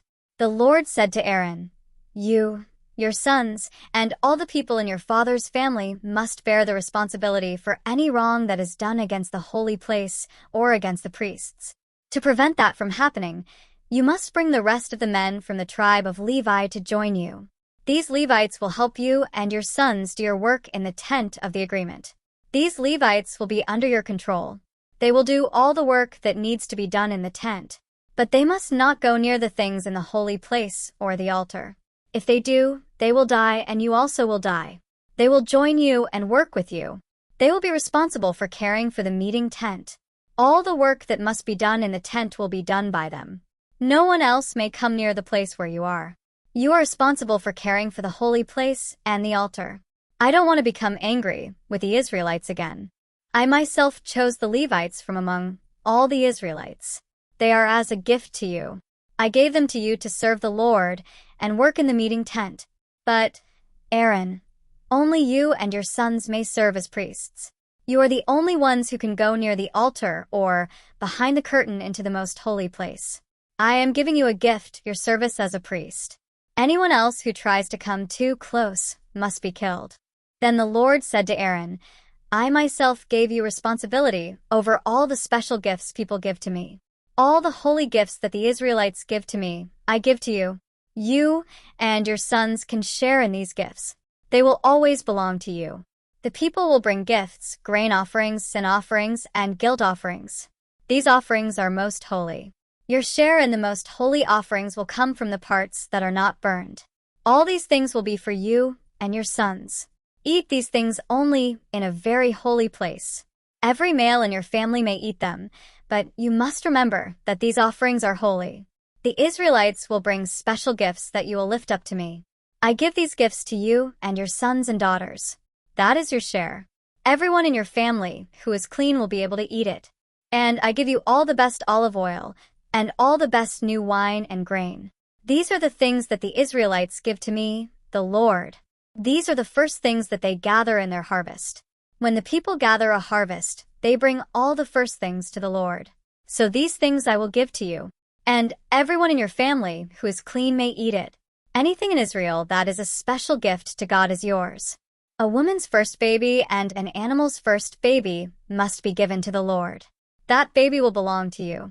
If the firstborn animal is unclean, then it must be bought back. If the baby is a child, that child must be bought back. They must make the payment when the baby is 1 month old. The cost will be 5 shekels of silver. You must use the official measure to weigh the silver. A shekel by the official measure is 20 gerahs. But you must not make a payment for the firstborn cow, sheep, or goat. These animals are holy. Sprinkle their blood on the altar and burn their fat as a sweet-smelling gift to the Lord. But the meat from these animals will be yours. And also the breast that was lifted up to the Lord will be yours. And the right thigh from other offerings will be yours. I, the Lord, give you everything that the people offer as holy gifts. This is your share. I give it to you and your sons and daughters. This law will continue forever. It is an agreement with the Lord that cannot be broken. I make this promise to you and to your descendants. The Lord also said to Aaron, "You will not get any of the land, and you will not own anything that the other people own. I myself will be yours. The Israelites will get the land that I promised, but I am my gift to you. The Israelites will give 1/10 of everything they have. So I give that 1/10 to the Levites. This is their payment for the work that they do while they serve at the meeting tent. But the other Israelites must never go near that meeting tent. If they do, they must be put to death. The Levites will do the work of caring for the meeting tent. They must bear the responsibility for anything done against it. This is a law that will continue forever. The Levites will not get any of the land that I promised to the other Israelites. But the Israelites will give 1/10 of everything they have to the Lord, and I will give that 1/10 to the Levites. That is why I said these words about the Levites. They will not get the land that I promised the Israelites." The Lord said to Moses, "Speak to the Levites and tell them, the Israelites will give 1/10 of everything they own to the Lord. That 1/10 will belong to the Levites. But you must give 1/10 of that to the Lord as your offering. That 10th will be your offering to the Lord. It will be like grain from your own threshing floor or wine from your own winepress. In this way you will also give an offering to the Lord just as the other Israelites do. You will get the 1/10 that the Israelites give to the Lord, and then you will give 1/10 of that to Aaron the priest. When the Israelites give you 1/10 of everything that they own, then you must give the best and the holiest part of these things as your gift to the Lord. Moses, tell this to the Levites. When you give the best part of what you receive to the Lord, it will be the same as grain from your own threshing floor and wine from your own winepress. You and your families can eat all that is left. This is your payment for the work you do in the meeting tent. And if you always give the best part of it to the Lord, you will never be guilty. You will always remember that these gifts are the holy offerings from the Israelites. And you will not die. Numbers 19. Easy to read version. The ashes of the red cow. The Lord spoke to Moses and Aaron. He said, "These are the laws from the teachings that the Lord gave to the Israelites. Get a red cow that has nothing wrong with it. That cow must not have any bruises. And it must never have worn a yoke. Give that cow to Eleazar, and he will take it outside the camp and kill it there. Then Eleazar the priest must put some of its blood on his finger and sprinkle some of the blood toward the holy tent. He must do this 7 times. Then the whole cow must be burned in front of him. The skin, the meat, the blood, and the intestines must all be burned. Then the priest must take a cedar stick, a hyssop branch, and some red string. He must throw these things into the fire where the cow is burning. Then the priest must wash himself and his clothes with water. Then he must come back into the camp. He will be unclean until evening. The man who burns that cow must wash himself and his clothes in water. He will be unclean until evening. Then someone who is clean will collect the ashes from the cow and put them in a clean place outside the camp. These ashes will be used when someone must keep a special ceremony to become clean. These ashes will also be used to remove a person's sins. The man who collected the cow's ashes must wash his clothes. He will be unclean until evening. This rule will continue forever. This rule is for the citizens of Israel and for the foreigners living with you. Those who touch a dead body will be unclean for 7 days. They must wash themselves with the special water on the 3rd day and again on the 7th day. If they don't do this, they will remain unclean. Those who touch the body of someone who has died are unclean. If they stay unclean and then go to the Lord's holy tent, they make it unclean. So they must be separated from the Israelites. Because the special water was not thrown on them, they remain unclean. This is the rule about those who die in their tents. If someone dies in the tent, everyone in the tent will be unclean for 7 days. And every jar or pot without a lid becomes unclean. If there is a dead body out in a field, whether the person died in battle or for some other reason, whoever touches that dead body, or its bones, or even its grave will be unclean for 7 days. If you have become unclean, someone must use the ashes from the burned cow to make you clean again. They must pour fresh water over the ashes into a jar. That clean person must take a hyssop branch and dip it into the water. The clean person must sprinkle it over the tent, the dishes, and any people who were in the tent. That clean person must do this for anyone who touches a dead body, its bones, or even a grave. Then that clean person must sprinkle this water on you on the 3rd day and again on the 7th day. On the 7th day, you will become clean. You must wash your clothes in water, and you will become clean in the evening. Whoever becomes unclean and does not become clean must be separated from the community. If an unclean person is not sprinkled with that special water and does not become clean, that person might make the Lord's holy tent unclean. This rule will be for you forever. And whoever sprinkled the special water must wash their clothes because they will be unclean until evening. And whoever an unclean person touches will be unclean until evening. Numbers 20. Easy to read version. Miriam dies. The Israelites arrived at the desert of Zin in the 1st month of the year. The people stayed at Kadesh. Miriam died and was buried there. Moses makes a mistake. There was not enough water for the people at that place. So the people met together to complain against Moses and Aaron. The people argued with Moses and said, "Maybe we should have died in front of the Lord like our brothers did. Why did you bring the Lord's people into this desert? Do you want us and our animals to die here? Why did you bring us from Egypt? Why did you bring us to this bad place? There is no grain. There are no figs, grapes, or pomegranates, and there is no water to drink." So Moses and Aaron left the crowd of people and went to the entrance of the meeting tent. They bowed down to the ground, and the glory of the Lord appeared to them. The Lord spoke to Moses and said, "Get the special walking stick.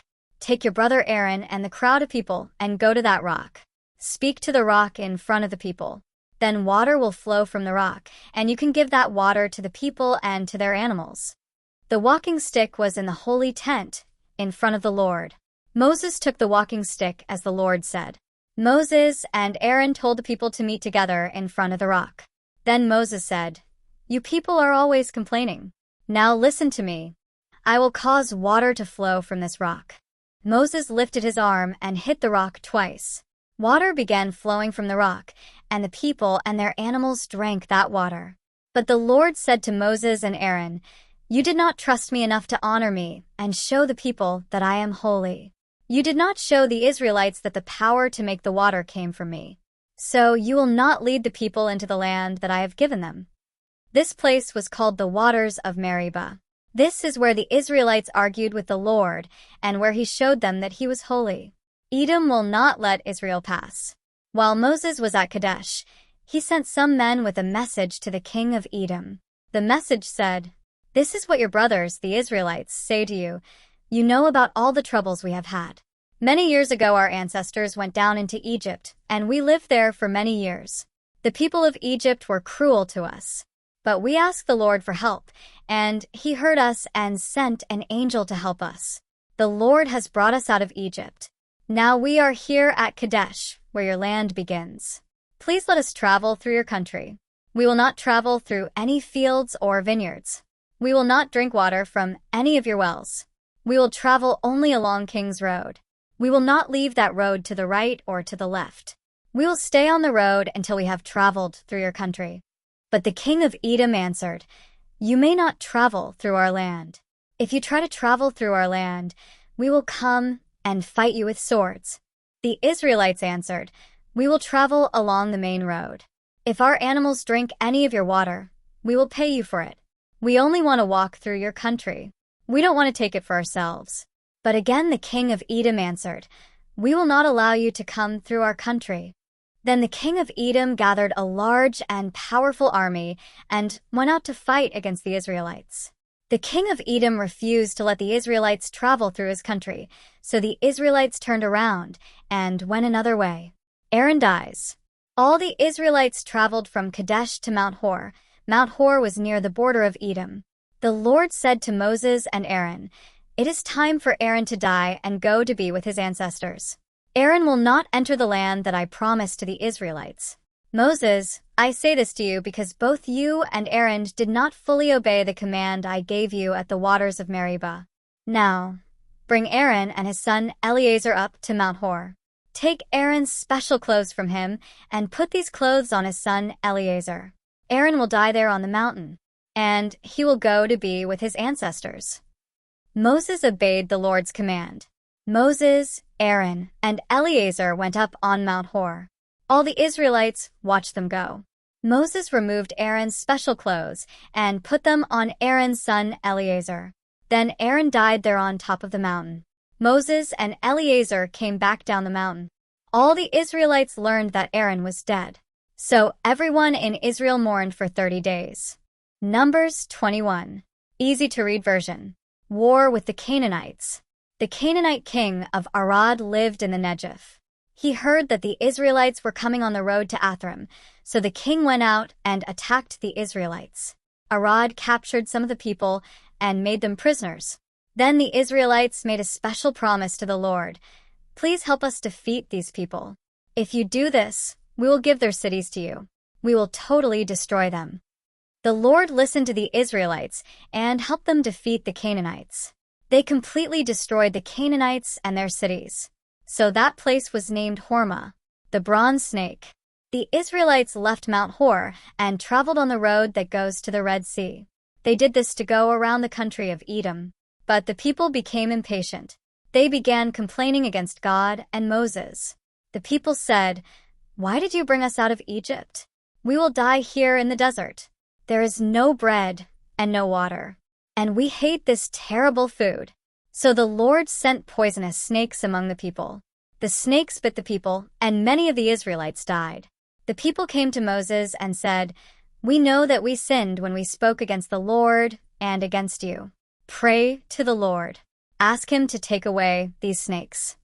So Moses prayed for them. The Lord said to Moses, "Make a bronze snake and put it on a pole. If anyone is bitten by a snake, that person should look at the bronze snake on the pole. Then that person will not die." So Moses made a bronze snake and put it on a pole. Then when a snake bit anyone, that person looked at the bronze snake on the pole and lived. The trip to Moab. The Israelites left that place and camped at Oboth.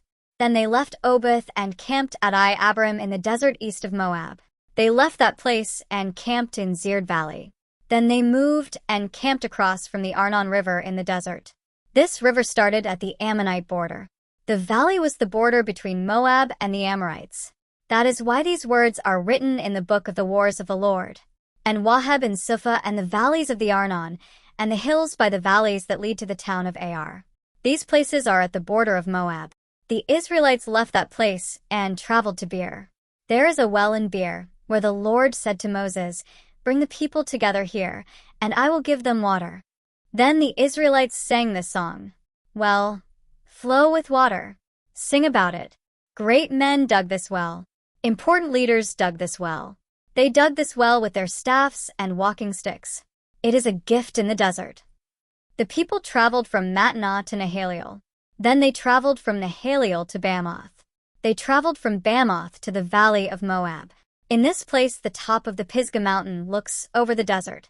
Sihon and Og. The Israelites sent some men to King Sihon of the Amorites.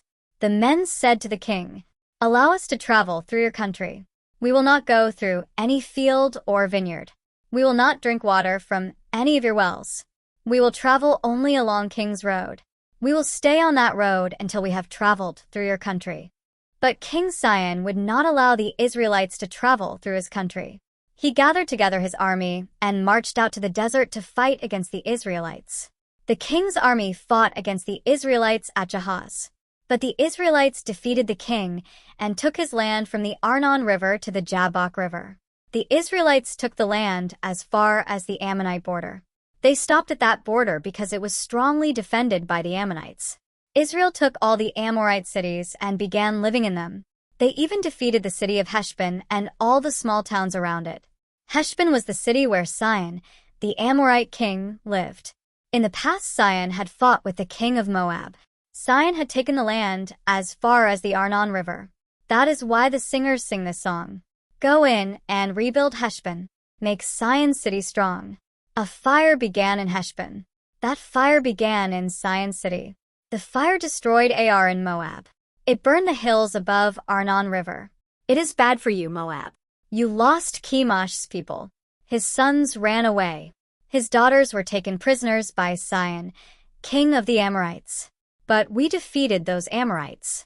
We destroyed their towns from Heshbon to Dibon, from Nazim to Nophah, near Medeba. So the Israelites made their camp in the land of the Amorites. Moses sent some men to look at the town of Jazer.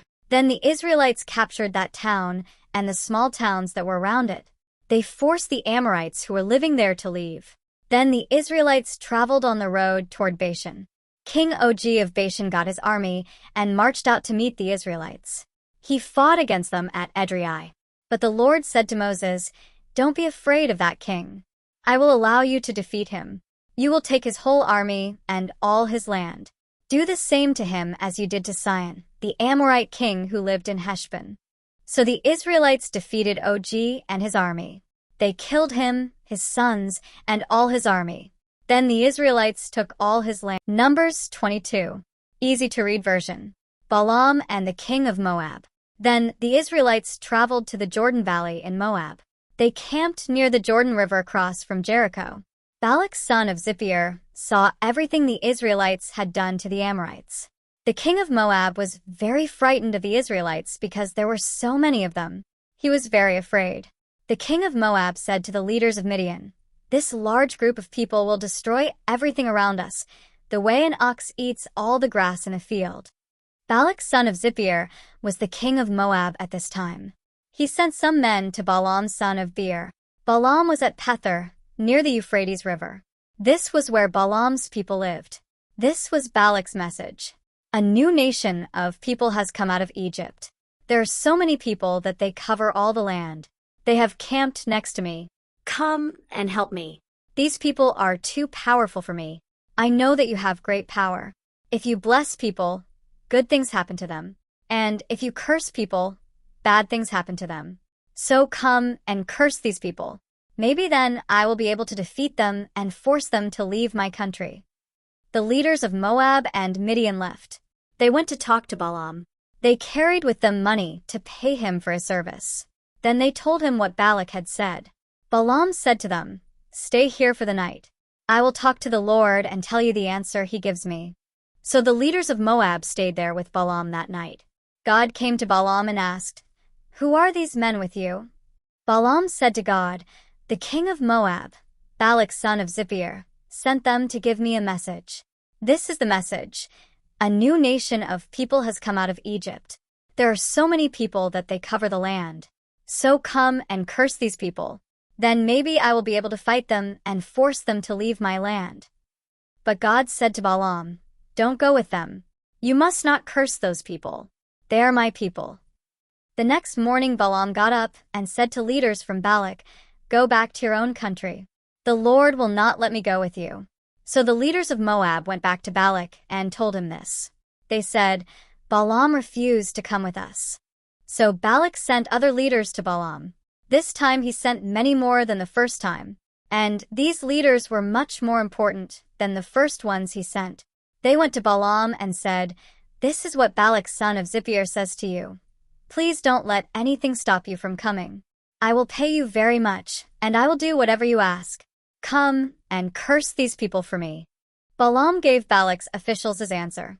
He said, "I must obey the Lord my God. I cannot do anything, great or small, against his command." Even if King Balak gives me his beautiful home filled with silver and gold, I will not do anything against the Lord's command. But you can stay here tonight like the other men did, and during the night I will learn what the Lord wants to tell me." That night, God came to Balaam. God said, "These men have come again to ask you to go with them. So you can go with them, but do only what I tell you to do." Balaam and his donkey. The next morning, Balaam got up, put a saddle on his donkey, and went with the Moabite leaders. Balaam was riding on his donkey. 2 of his servants were with him. While Balaam was traveling, God became angry. So the Lord's angel stood in the road in front of Balaam to stop him. When Balaam's donkey saw the Lord's angel standing in the road with a sword in his hand, the donkey turned from the road and went into the field. Balaam could not see the angel, so he was very angry at the donkey. He hit the donkey and forced it to go back on the road. Later, the Lord's angel stood at a place where the road became narrow. This was between 2 vineyards. There were walls on both sides of the road. Again the donkey saw the Lord's angel. So the donkey walked very close to one wall. This crushed Balaam's foot against the wall. So Balaam hit his donkey again. Later, the Lord's angel stood at another place where the road became narrow. There was no place where the donkey could go around him. It could not turn to the left or to the right. The donkey saw the Lord's angel. So the donkey lay down with Balaam sitting on top of it. Balaam was very angry at the donkey, so he hit it with his walking stick. Then the Lord caused the donkey to speak. The donkey said to Balaam, "Why are you angry at me? What have I done to you? You have hit me 3 times. Balaam answered the donkey, "You have made me look foolish. If I had a sword in my hand, I would kill you right now." But the donkey said to Balaam, "Look, I am your donkey. You have ridden me for so many years, and you know that I have never done this to you before." "That is true," Balaam said. Then the Lord allowed Balaam to see the angel. The Lord's angel was standing in the road, holding a sword in his hand. Balaam bowed low to the ground. Then the Lord's angel asked Balaam, "Why did you hit your donkey 3 times? I am the one who came to stop you. But just in time, your donkey saw me and turned away from me. That happened 3 times. If the donkey had not turned away, I probably would have killed you already, and I would have let your donkey live." Then Balaam said to the Lord's angel, "I have sinned. I did not know that you were standing in the road. If I am doing wrong, I will go back home." Then the Lord's angel said to Balaam, "No, you can go with these men, but be careful. Speak only the words that I will tell you to say." So Balaam went with the leaders that Balak had sent. Balak heard that Balaam was coming. So Balak went out to meet him at the Moabite town near the Arnon River. This was at the northern border of his country. When Balak saw Balaam, he said to him, "I asked you before to come. I told you it was very important. Why didn't you come to me? Did you think I might not be able to pay you?"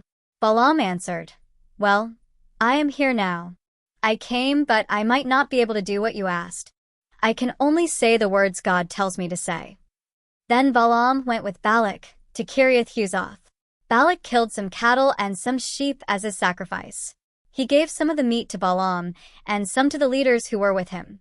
The next morning Balak took Balaam to the town of Bamoth-Baal. From there they could see part of the Israelite camp. Numbers 23. Easy to read version. Balaam's first message. Balaam said, "Build 7 altars here, and prepare 7 bulls and 7 rams for me." Balak did what Balaam asked. Then Balak and Balaam killed a ram and a bull on each of the altars. Then Balaam said to Balak, "Stay here near this altar. I will go to another place. Then the Lord will come to me, and he will tell me what I must say." Then Balaam went away to a higher place. God came to Balaam at that place, and Balaam said, "I have prepared 7 altars, and I have killed a bull and a ram as a sacrifice on each altar." Then the Lord gave Balaam a message for Balak and said, "Go back to Balak and say the things that I have given you to say." So Balaam went back to Balak. Balak was still standing near the altar, and all the leaders of Moab were standing there with them.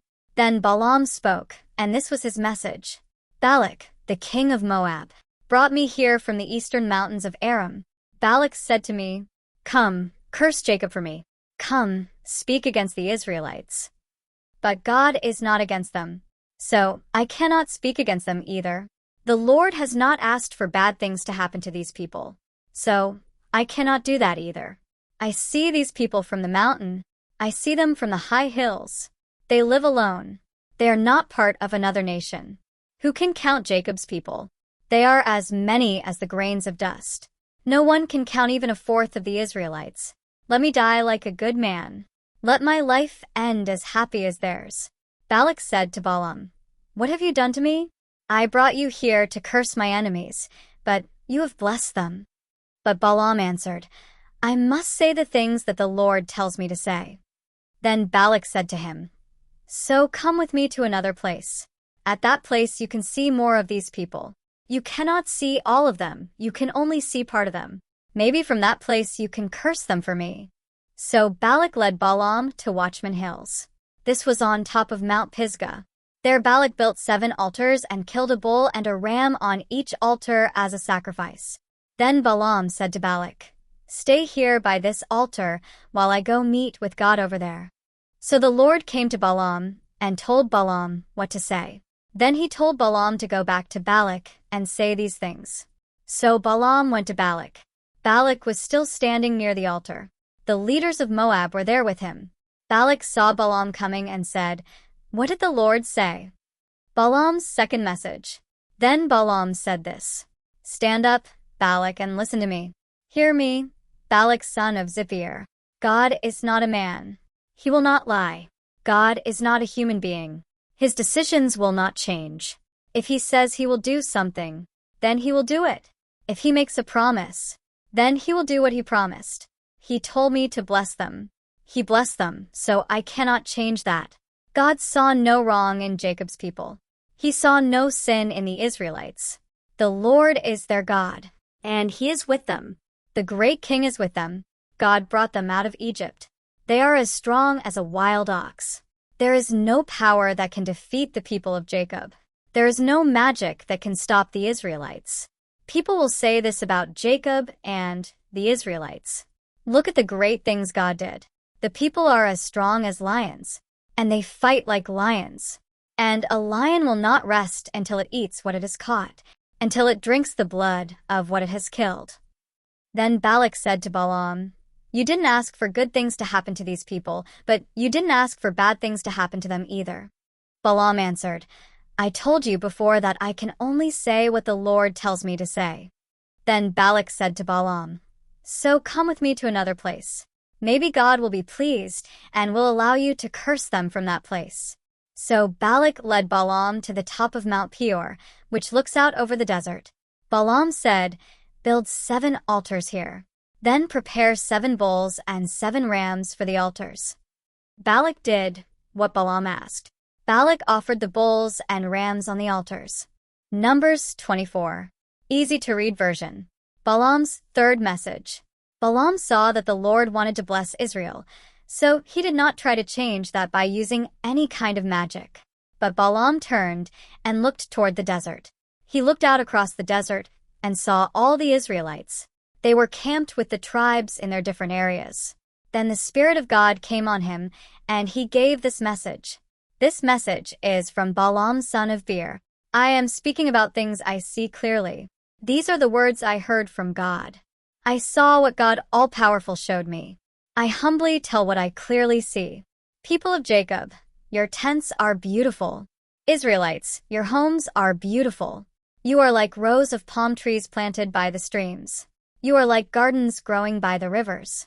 You are like sweet-smelling bushes planted by the Lord. You are like cedar trees growing by the water. You will always have enough water for your seeds to grow.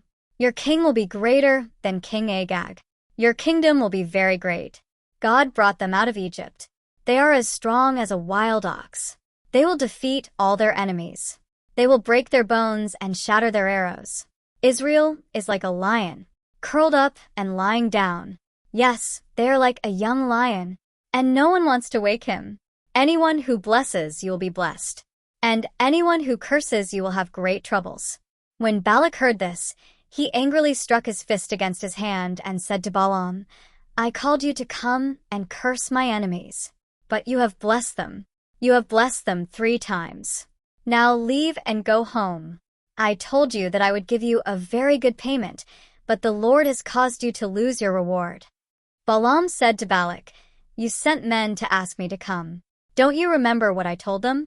I said, 'Even if Balak gives me his most beautiful house filled with silver and gold, I can still say only what the Lord commands me to say. I cannot do anything myself, good or bad. I must say what the Lord commands.' Now I am going back to my own people, but I will give you this warning. I will tell you what these Israelites will do to you and your people in the future." Balaam's last message.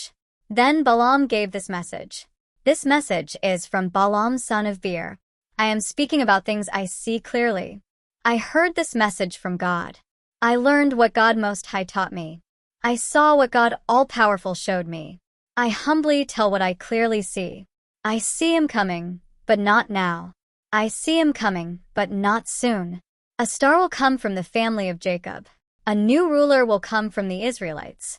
He will smash the heads of the Moabites and crush the heads of all the sons of Sheth. Israel will grow strong. He will get the land of Edom. He will get the land of Seir, his enemy. A new ruler will come from the family of Jacob. That ruler will destroy the people left alive in that city." Then Balaam saw the Amalekites and said this, "Amalek is the strongest of all nations, but even Amalek will be destroyed." Then Balaam saw the Kenite and said this, "You believe that your country is safe, like a bird's nest high on a mountain, but you Kenite will be destroyed. Just as the Lord destroyed Cain, Assyria will make you prisoners." Then Balaam said this, "No one can live when God does this.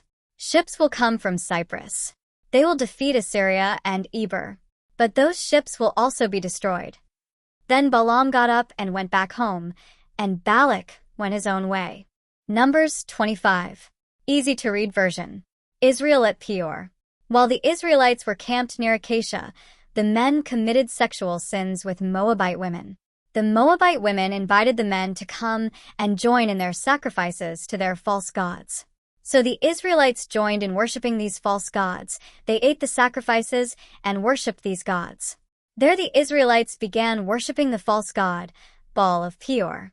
And the Lord became very angry with them.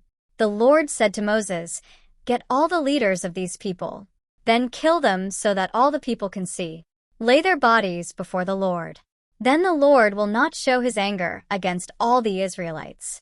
So Moses said to Israel's judges, "Each of you must find the men in your tribe who have led people to worship the false god, Baal of Peor. Then you must kill these men." At the time Moses and all the elders of Israel were gathered together at the entrance to the meeting tent, an Israelite man brought a Midianite woman home to his brothers. He did this where Moses and all the leaders could see. Moses and the leaders were very sad. Phinehas was the son of Eleazar and the grandson of Aaron the priest. Phinehas saw this man bring the woman into camp, so he left the meeting and got his spear. He followed the Israelite into the tent. Then he used the spear to kill the Israelite man and the Midianite woman in her tent. He pushed the spear through both of their bodies. At that time there was a great sickness among the Israelites. But when Phinehas killed these 2 people, the sickness stopped. A total of 24,000 people died from that sickness. The Lord said to Moses, "I was so angry with the Israelites that I wanted to kill them. But Phinehas, son of Eleazar and grandson of Aaron the priest, has saved them from my anger. He did this by showing that he feels strongly, just as I do, that my people must worship only me. Tell Phinehas that I am making a peace agreement with him. This is the agreement. He and all of his family who live after him will always be priests because he had strong feelings for his God. And he did what was needed to make the Israelites pure." The Israelite man who was killed with the Midianite woman was named Zimri, son of Salu. He was the leader of a family in the tribe of Simeon. And the name of the Midianite woman who was killed was Cosbi. She was the daughter of Zur. Zur was the head of a family and leader of a Midianite tribe. The Lord said to Moses, "The Midianites are your enemies. You must kill them. They have already made you their enemies. They tricked you at Peor, and they tricked you with the woman named Cosbi. She was the daughter of a Midianite leader, but she was killed when the sickness came to the Israelites. That sickness was caused because the people were tricked into worshipping the false god Baal of Peor. Numbers 26. Easy to read version. The people are counted. After the great sickness, the Lord spoke to Moses and Eleazar son of Aaron the priest. He said, "Count the Israelites. Count all the men who are 20 years old or older and list them by families. These are the men who are able to serve in the army of Israel." At this time the people were camped in the Jordan Valley, in Moab. This was near the Jordan River, across from Jericho. So Moses and Eleazar the priest spoke to the people. They said, "You must count every man who is 20 years old or older." The Lord gave Moses this command. Here is the list of the Israelites who came out of Egypt. These are the people from the tribe of Reuben. Reuben was the firstborn son of Israel. The family groups were Hanok, the Hanokite family group; Palu, the Paluite family group; Hezron, the Hezronite family group; Carmi, the Carmite family group. The total number of men in these family groups from the tribe of Reuben was 43,730. Palu's son was Eliab. Eliab had 3 sons, Nemuel, Dathan, and Abram. Remember, Dathan and Abram were the 2 leaders who turned against Moses and Aaron. They followed Korah when Korah turned against the Lord. That was the time when the earth opened and swallowed Korah and all of his followers. And 250 men died. That was a warning to all the Israelites. But the other people who were from the family of Korah did not die. These are the family groups from the tribe of Simeon. Nemuel, the Nemuelite family group; Jamin, the Jaminite family group; Jachin, the Jachinite family group; Zerah, the Zerahite family group; Shaul, the Shaulite family group. The total number of men in these family groups from the tribe of Simeon was 22,200. These are the family groups in the tribe of Gad. Zephon, the Zephonite family group; Haggi, the Haggite family group; Shuni, the Shunite family group; Ozni, the Oznite family group; Eri, the Arite family group; Arodi, the Arodite family group; Areli, the Arlite family group. The total number of men in these family groups from the tribe of Gad was 40,500. These are the family groups from the tribe of Judah. Shelah, the Shelonite family group; Perez, the Perizzite family group; Zerah, the Zerahite family group. 2 of Judah's sons, Er and Onan, died in Canaan. These are the family groups from Perez. Hezron, the Hezronite family group; Hamul, the Hamulite family group. These were the family groups from the tribe of Judah. The total number of men was 76,500. The family groups from the tribe of Issachar were Tola, the Tolate family group; Puah, the Puite family group; Jashub, the Jashabite family group; Shimron, the Shimronite family group. These were the family groups from the tribe of Issachar. The total number of men was 64,300. The family groups from the tribe of Zebulun were Sered, the Seredite family group; Elon, the Elonite family group; Yaliel, the Jalielite family group. These were the family groups from the tribe of Zebulun. The total number of men was 60,500. Joseph's 2 sons were Manasseh and Ephraim. Each son became a tribe with its own family groups. Manasseh's family groups were Machir, the Machirite family groups. Machir was the father of Gilead. Gilead, the Gileadite family groups. The family groups from Gilead were Ezer, the Ezerite family group; Helek, the Helekite family group; Asriel, the Israelite family group; Shechem, the Shechemite family group; Shemida, the Shemidate family group; Hefer, the Heferite family group. Zelophehad was the son of Hefer, but he had no sons, only daughters. His daughters' names were Mala, Noah, Hoglah, Milcah, and Tirzah. These are all the family groups from the tribe of Manasseh. The total number of men was 52,700. The family groups from the tribe of Ephraim were Shuthelah, the Shuthelahite family group; Becher, the Becherite family group; Tahan, the Tahanite family group. Aaron was from Shuthelah's family group; Aaron, the Aaronite family group. These were the family groups from the tribe of Ephraim. The total number of men was 32,500. These family groups of Manasseh and Ephraim are all the descendants of Joseph. The family groups from the tribe of Benjamin were Bela, the Belite family group; Ashbel, the Ashbelite family group; Ahiram, the Ahiramite family group; Shupham, the Shuphamite family group; Hupham, the Huphamite family group. The family groups from Bela were Ard, the Ardite family group; Naaman, the Naamanite family group. These were all the family groups from the tribe of Benjamin. The total number of men was 45,600.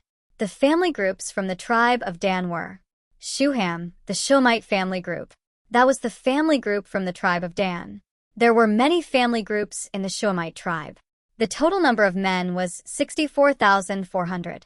The family groups from the tribe of Asher were Imnah, the Imnite family group; Ishvi, the Ishvite family group; Beriah, the Beriite family group. The family groups from Beriah were Heber, the Heberite family group; Malchiel, the Malchielite family group. Asher also had a daughter named Sarah. These were the family groups in the tribe of Asher. The total number of men was 53,400.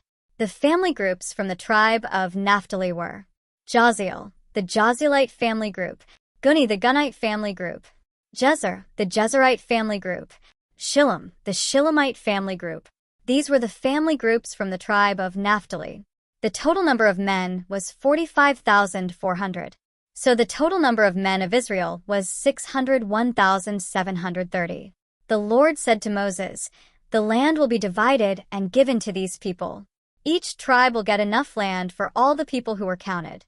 A large tribe will get much land, and a small tribe will get less land. The land that they get will be equal to the number of people who were counted. But you must use lots to decide which tribe gets which part of the land. Each tribe will get its share of the land, and that land will be given the name of that tribe. Land will be given to each tribe, large and small, and you will throw lots to make the decisions." They also counted the tribe of Levi. These are the family groups from the tribe of Levi: Gershon, the Gershonite family group; Kohath, the Kohathite family group; Merari, the Merarite family group. These are also family groups from the tribe of Levi: the Libnite family group, the Hebronite family group, the Malite family group, the Mushite family group, the Korahite family group. Amram was from the Kohath family group. Amram's wife was named Jochebed. She was also from the tribe of Levi. She was born in Egypt. Amram and Jochebed had two sons, Aaron and Moses. They also had a daughter, Miriam. Aaron was the father of Nadab, Abihu, Eleazar, and Ithamar. But Nadab and Abihu died. They died because they made an offering to the Lord with fire that was not allowed. The total number of males 1 month or older from the tribe of Levi was 23,000. But these men were not counted with the other Israelites. They did not get a share of the land that the Lord gave to the other people. Moses and Eleazar the priest counted all these people. They counted the Israelites while they were in the Jordan Valley in Moab. This was near the Jordan River across from Jericho. Many years before, in the desert of Sinai, Moses and Aaron the priest counted the Israelites. But all these people were dead. Not one of them was still alive, because the Lord told them that they would all die in the desert.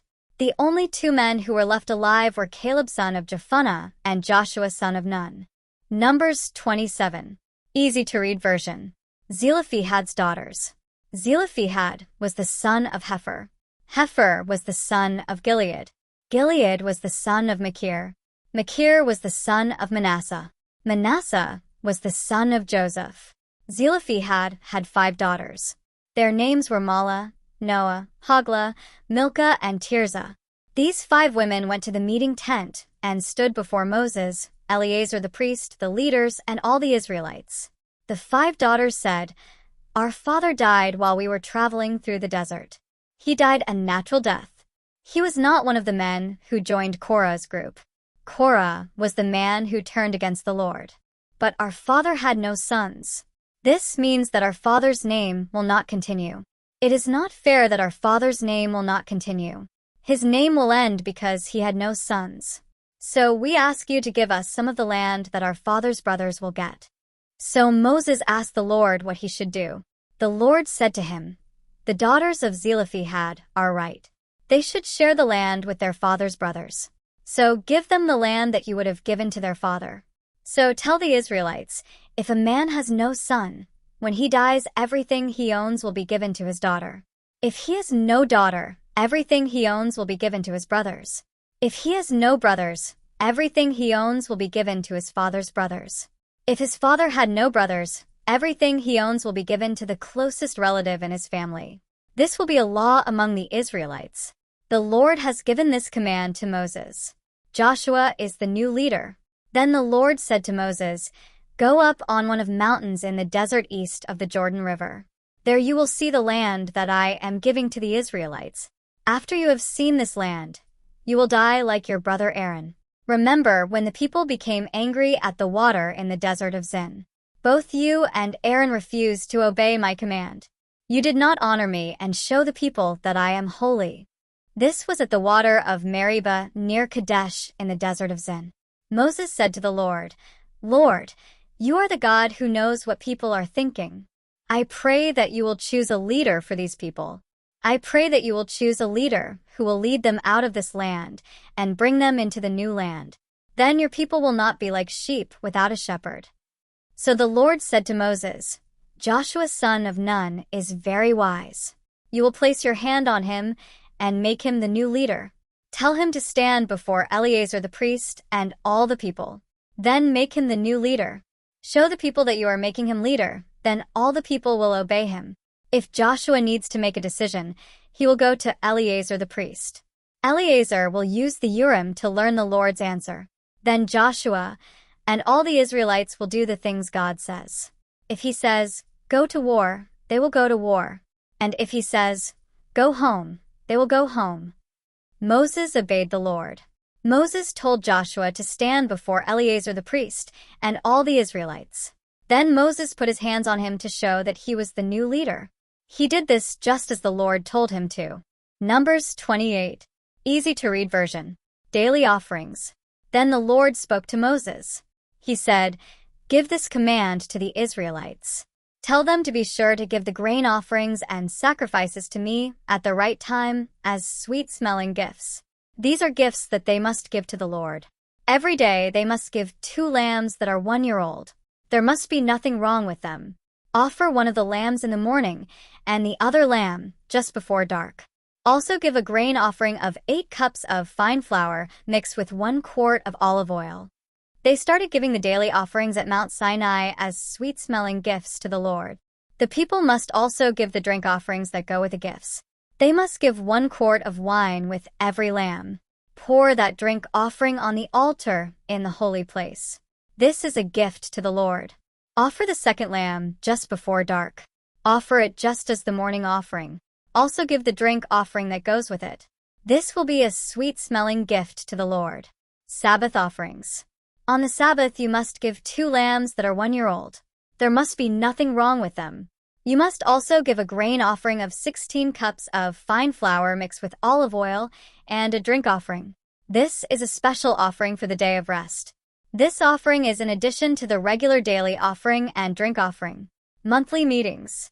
On the first day of each month you will offer a special burnt offering to the Lord. This offering will be 2 male bulls, 1 ram, and 7 lambs that are 1 year old. There must be nothing wrong with them. With each bull, you must give a grain offering of 24 cups of fine flour mixed with olive oil. And with the ram, you must give a grain offering of 16 cups of fine flour mixed with olive oil. Also give a grain offering of 8 cups of fine flour mixed with olive oil with each lamb. This will be a sweet-smelling gift to the Lord. The drink offering will be 2 quarts of wine with each bull, 1 1/4 quarts of wine with the ram, and 1 quart of wine with each lamb. That is the burnt offering that must be offered each month of the year. In addition to the regular daily burnt offering and drink offering, you must also give 1 male goat to the Lord. That goat will be a sin offering. Passover. The Lord's Passover will be on the 14th day of the first month. The festival of unleavened bread begins on the 15th day of that month. This festival lasts for 7 days. The only bread you can eat is bread made without yeast. You must have a special meeting on the first day of this festival. You will not do any work on that day. You will give burnt offerings to the Lord. The burnt offerings will be 2 bulls, 1 ram, and 7 lambs that are 1 year old. There must be nothing wrong with them. You must also give a grain offering of 24 cups of fine flour mixed with olive oil with each bull, and 16 cups of fine flour mixed with oil with the ram, and 8 cups of fine flour mixed with oil for each lamb. You must also give a male goat as a sin offering to make you pure. You must give these offerings in addition to the morning burnt offerings that you give every day. In this way, each day for 7 days, you must bring the food that is offered by fire. The smell of these offerings will please the Lord. You must give these offerings in addition to the daily burnt offering and the drink offering that goes with it. Then, on the 7th day of this festival, you will have another special meeting. You will not do any work on that day. Festival of Harvest. The first day of the Festival of Harvest is the day you bring the first of your new crops and give them as a grain offering to the Lord. At that time you must also call a special meeting. You must not do any work on that day. You must offer a burnt offering as a sweet-smelling gift to the Lord. You must offer 2 bulls, 1 ram, and 7 lambs that are 1 year old. There must be nothing wrong with them. You must also give 24 cups of fine flour mixed with oil with each bull, and 16 cups with each ram, and 8 cups with each lamb. You must also sacrifice a male goat to make you pure. You must give these offerings in addition to the daily burnt offerings and the grain offering you give with them. Be sure there is nothing wrong with the animals or the drink offerings that you give with them. Numbers 29. Easy to read version. Festival of Trumpets. There will be a special meeting on the first day of the 7th month. You will not do any work on that day. That is the day for blowing the trumpets. You will offer burnt offerings. Their smell will please the Lord. You will offer 1 bull, 1 ram, and 7 lambs that are 1 year old. There must be nothing wrong with them. You will also offer 24 cups of fine flour mixed with oil with the bull, 16 cups with the ram, and 8 cups with each of the 7 lambs. Also offer a male goat as a sin offering to make you pure. These offerings are in addition to the new moon sacrifice and its grain offering. And they are in addition to the daily sacrifice and its grain offerings and drink offerings. These must be done according to the rules. They will be sweet-smelling gifts to the Lord. The Day of Atonement. There will be a special meeting on the 10th day of the 7th month. During that day you must not eat any food, and you must not do any work. You will offer burnt offerings. Their smell will please the Lord. You must offer 1 bull, 1 ram, and 7 lambs that are 1 year old. There must be nothing wrong with them. You must also offer 24 cups of fine flour mixed with olive oil with a bull, 16 cups with the ram, and 8 cups with each of the 7 lambs. You will also offer 1 male goat as a sin offering. This will be in addition to the sin offering for the Day of Atonement. This will also be in addition to the daily sacrifice and its grain offerings and drink offerings. Festival of Shelters. There will be a special meeting on the 15th day of the 7th month. You must not do any work on that day. You must celebrate a special festival for the Lord for 7 days. You will offer burnt offerings as sweet-smelling gifts to the Lord. You will offer 13 bulls, 2 rams, and 14 lambs that are 1 year old. There must be nothing wrong with them. You must also offer 24 cups of fine flour mixed with oil with each of the 13 bulls, 16 cups with each of the 2 rams, and 8 cups with each of the 14 lambs. You must also offer 1 male goat. This must be in addition to the daily sacrifice and its grain offerings and drink offerings. On the 2nd day of this festival, you must offer 12 bulls, 2 rams, and 14 lambs that are 1 year old. There must be nothing wrong with them. You must also give the right amount of grain and drink offerings with the bulls, rams, and lambs. You must also offer 1 male goat as a sin offering. This must be in addition to the daily sacrifice and its grain offerings and drink offerings. On the 3rd day of this festival, you must offer 11 bulls, 2 rams, and 14 lambs that are 1 year old. There must be nothing wrong with them. You must also give the right amount of grain and drink offerings with the bulls, rams, and lambs. You must also give 1 goat as a sin offering. This must be in addition to the daily sacrifice and its grain offerings and drink offerings. On the 4th day of this festival, you must offer 10 bulls, 2 rams, and 14 lambs that are 1 year old. There must be nothing wrong with them. You must also give the right amount of grain and drink offerings with the bulls, rams, and lambs. You must also give 1 male goat as a sin offering. This must be in addition to the daily sacrifice and its grain offerings and drink offerings. On the 5th day of this festival, you must offer 9 bulls, 2 rams, and 14 lambs that are 1 year old. There must be nothing wrong with them. You must also give the right amount of grain and drink offerings with the bulls, rams, and lambs. You must also give 1 male goat as a sin offering.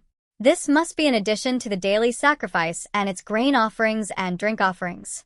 On the 6th day of this festival, you must offer 8 bulls, 2 rams, and 14 lambs that are 1 year old. There must be nothing wrong with them. You must also give the right amount of grain and drink offerings for the bulls, rams, and lambs. You must also give 1 male goat as a sin offering. This must be in addition to the daily sacrifice and its grain offerings and drink offerings. On the 7th day of this festival, you must offer 7 bulls, 2 rams, and 14 lambs that are 1 year old. There must be nothing wrong with them. You must also give the right amount of grain and drink offerings with the bulls, rams, and lambs. You must also give 1 male goat as a sin offering. This must be in addition to the daily sacrifice and its grain offerings and drink offerings. The 8th day of this festival is a very special meeting for you. You must not do any work on that day. You must offer a burnt offering as a sweet-smelling gift to the Lord. You must offer 1 bull, 1 ram, and 7 lambs that are 1 year old. There must be nothing wrong with them. You must also give the right amount of grain and drink offerings with the bull, ram, and lambs. You must also give 1 male goat as a sin offering.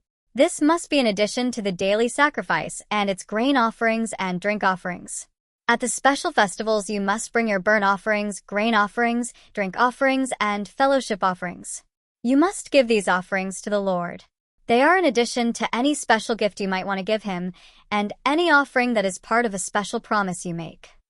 Moses told the Israelites everything the Lord had commanded him.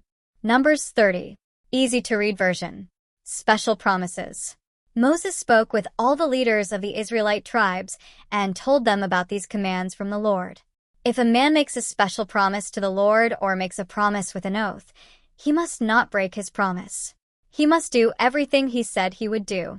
A young woman might still be living in her father's house, and that young woman might make a special promise to give something to the Lord. If her father hears about the promise and agrees, the young woman must do what she promised. But if her father hears about the promise and does not agree, she is free from her promise. She does not have to do what she promised. Her father stopped her, so the Lord will forgive her. A woman might make a special promise to give something to the Lord and then get married. If the husband hears about the promise and does not object, the woman must do what she promised. But if the husband hears about the promise and refuses to let her keep her promise, the wife does not have to do what she promised. Her husband broke the promise. He did not let her do what she said. So the Lord will forgive her. A widow or a divorced woman might make a special promise. If she does, she must do exactly what she promised. A married woman might make a promise to give something to the Lord. If her husband hears about the promise and lets her keep her promise, she must do exactly what she promised. She must give everything she promised. But if her husband hears about the promise and refuses to let her keep the promise, she does not have to do what she promised. It doesn't matter what she promised to do. If her husband is against it, this ends her duty to do it, and the Lord will forgive her. A married woman might promise to give something to the Lord, or she might promise to do without something, or she might make some other special promise to God. The husband can stop any of these promises, and the husband can let her keep any of these promises. How does the husband let his wife keep her promises? If he hears about the promises and does not stop them, the woman must do exactly what she promised. But if the husband hears about the promises and stops them, he is responsible for breaking her promises. These are the commands that the Lord gave to Moses. These are the commands about a man and his wife, and about a father and his daughter who is still young and living at home in her father's house. Numbers 31. Easy-to-read version.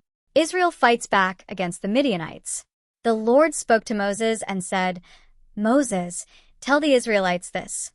Go and attack the Midianites, and do to them what they did to you. After that, Moses, you will die." So Moses spoke to the people. He said, "Choose some of your men to be soldiers. The Lord will use these men to do to the Midianites what they did to you. Choose 1,000 men from each of the tribes of Israel. There will be a total of 12,000 soldiers from the tribes of Israel. Moses sent these 12,000 men to war. He sent Phinehas son of Eleazar with them as the priest.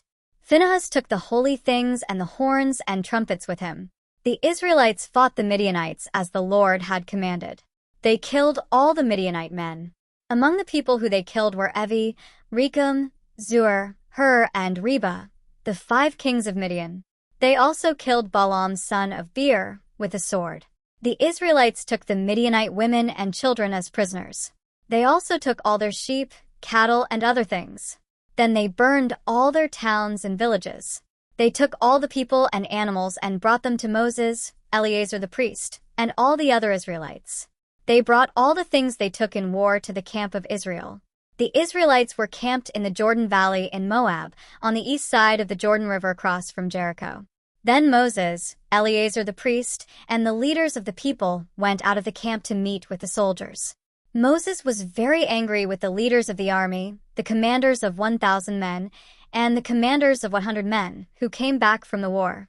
Moses said to them, "Why did you let the women live? These are the women who listened to Balaam and caused the men of Israel to turn away from the Lord that time at Peor. The disease will come to the Lord's people again.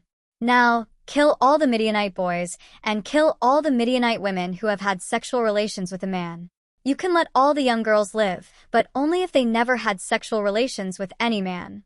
And then, all you men who killed other people must stay outside the camp for 7 days. You must stay outside the camp even if you just touched a dead body. On the 3rd day you and your prisoners must make yourselves pure. You must do the same thing again on the 7th day. You must wash all of your clothes. You must wash anything made with leather, wool, or wood. You must purify yourselves." Then Eleazar the priest spoke to the soldiers. He said, "These are the rules that the Lord gave to Moses for soldiers coming back from war.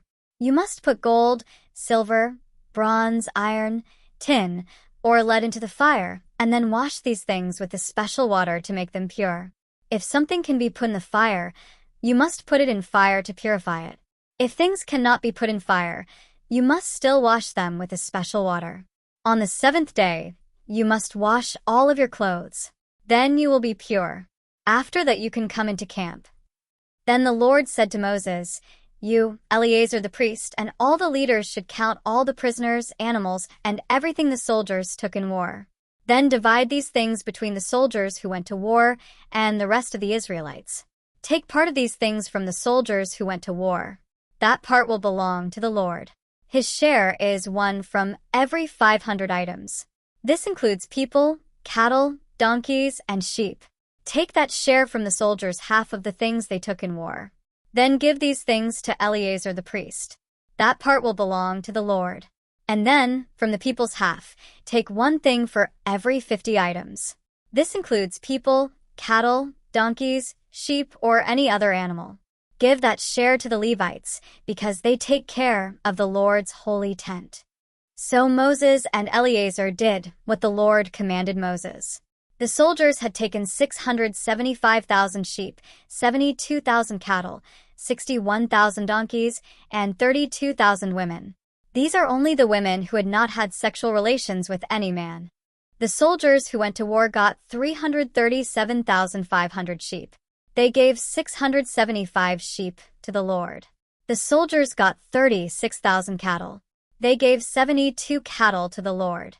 The soldiers got 30,500 donkeys. They gave 61 donkeys to the Lord. The soldiers got 16,000 women. They gave 32 women to the Lord. Moses gave all these gifts for the Lord to Eleazar the priest, as the Lord had commanded him. Then Moses counted the people's half. This was their share that Moses had taken from the soldiers who had gone to war.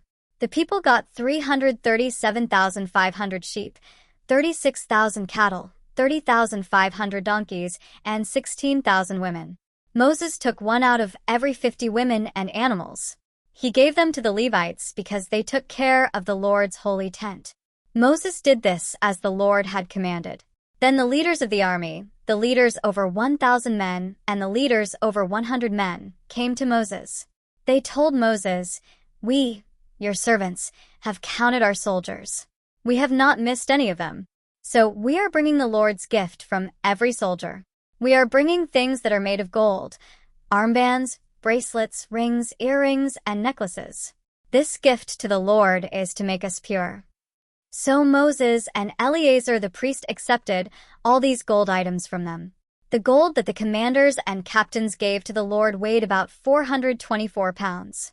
The soldiers kept the rest of their share of the things they took in war. Moses and Eleazar the priest took the gold from the commanders and captains and then put that gold in the meeting tent. This present was a memorial before the Lord for the Israelites. Numbers 32. Easy-to-read version. Tribes east of the Jordan River. The tribes of Reuben and Gad had many cattle. These people looked at the land near Jazer and Gilead. They saw that this land was good for their cattle. So the people from the tribes of Reuben and Gad came to Moses. They spoke to Moses, Eleazar the priest, and the leaders of the people. They said, "We, your servants, have many cattle, and the land that the Lord let the people of Israel capture is good land for cattle. This land includes the area around Ataroth, Dibon, Jazer, Nimrah, Heshbon, Elili, Sibmah, Nebo, and Beon. If it pleases you, we would like this land to be given to us. Don't take us to the other side of the Jordan River." Moses told the people from the tribes of Reuben and Gad, "Will you let your brothers go and fight while you settle here? Why are you trying to discourage the Israelites? You will make them not want to cross the river and take the land that the Lord has given to them. Your fathers did the same thing to me. In Kadesh Barnea, I sent spies to look at the land. These men went as far as Eshcol Valley. They saw the land, and they discouraged the Israelites. These men made the Israelites not want to go into the land that the Lord had given to them. The Lord became very angry with the people. He made this promise: none of the people who came from Egypt and are 20 years old or older will be allowed to see this land. I made a promise to Abraham, Isaac, and Jacob. I promised to give this land to these people, but they did not really follow me. Only Caleb son of Jephunneh the Kenizzite and Joshua son of Nun really followed the Lord. The Lord was very angry with the Israelites. So he made the people stay in the desert for 40 years. He made them stay there until all the people who had sinned against the Lord were dead. And now you are doing the same thing that your fathers did.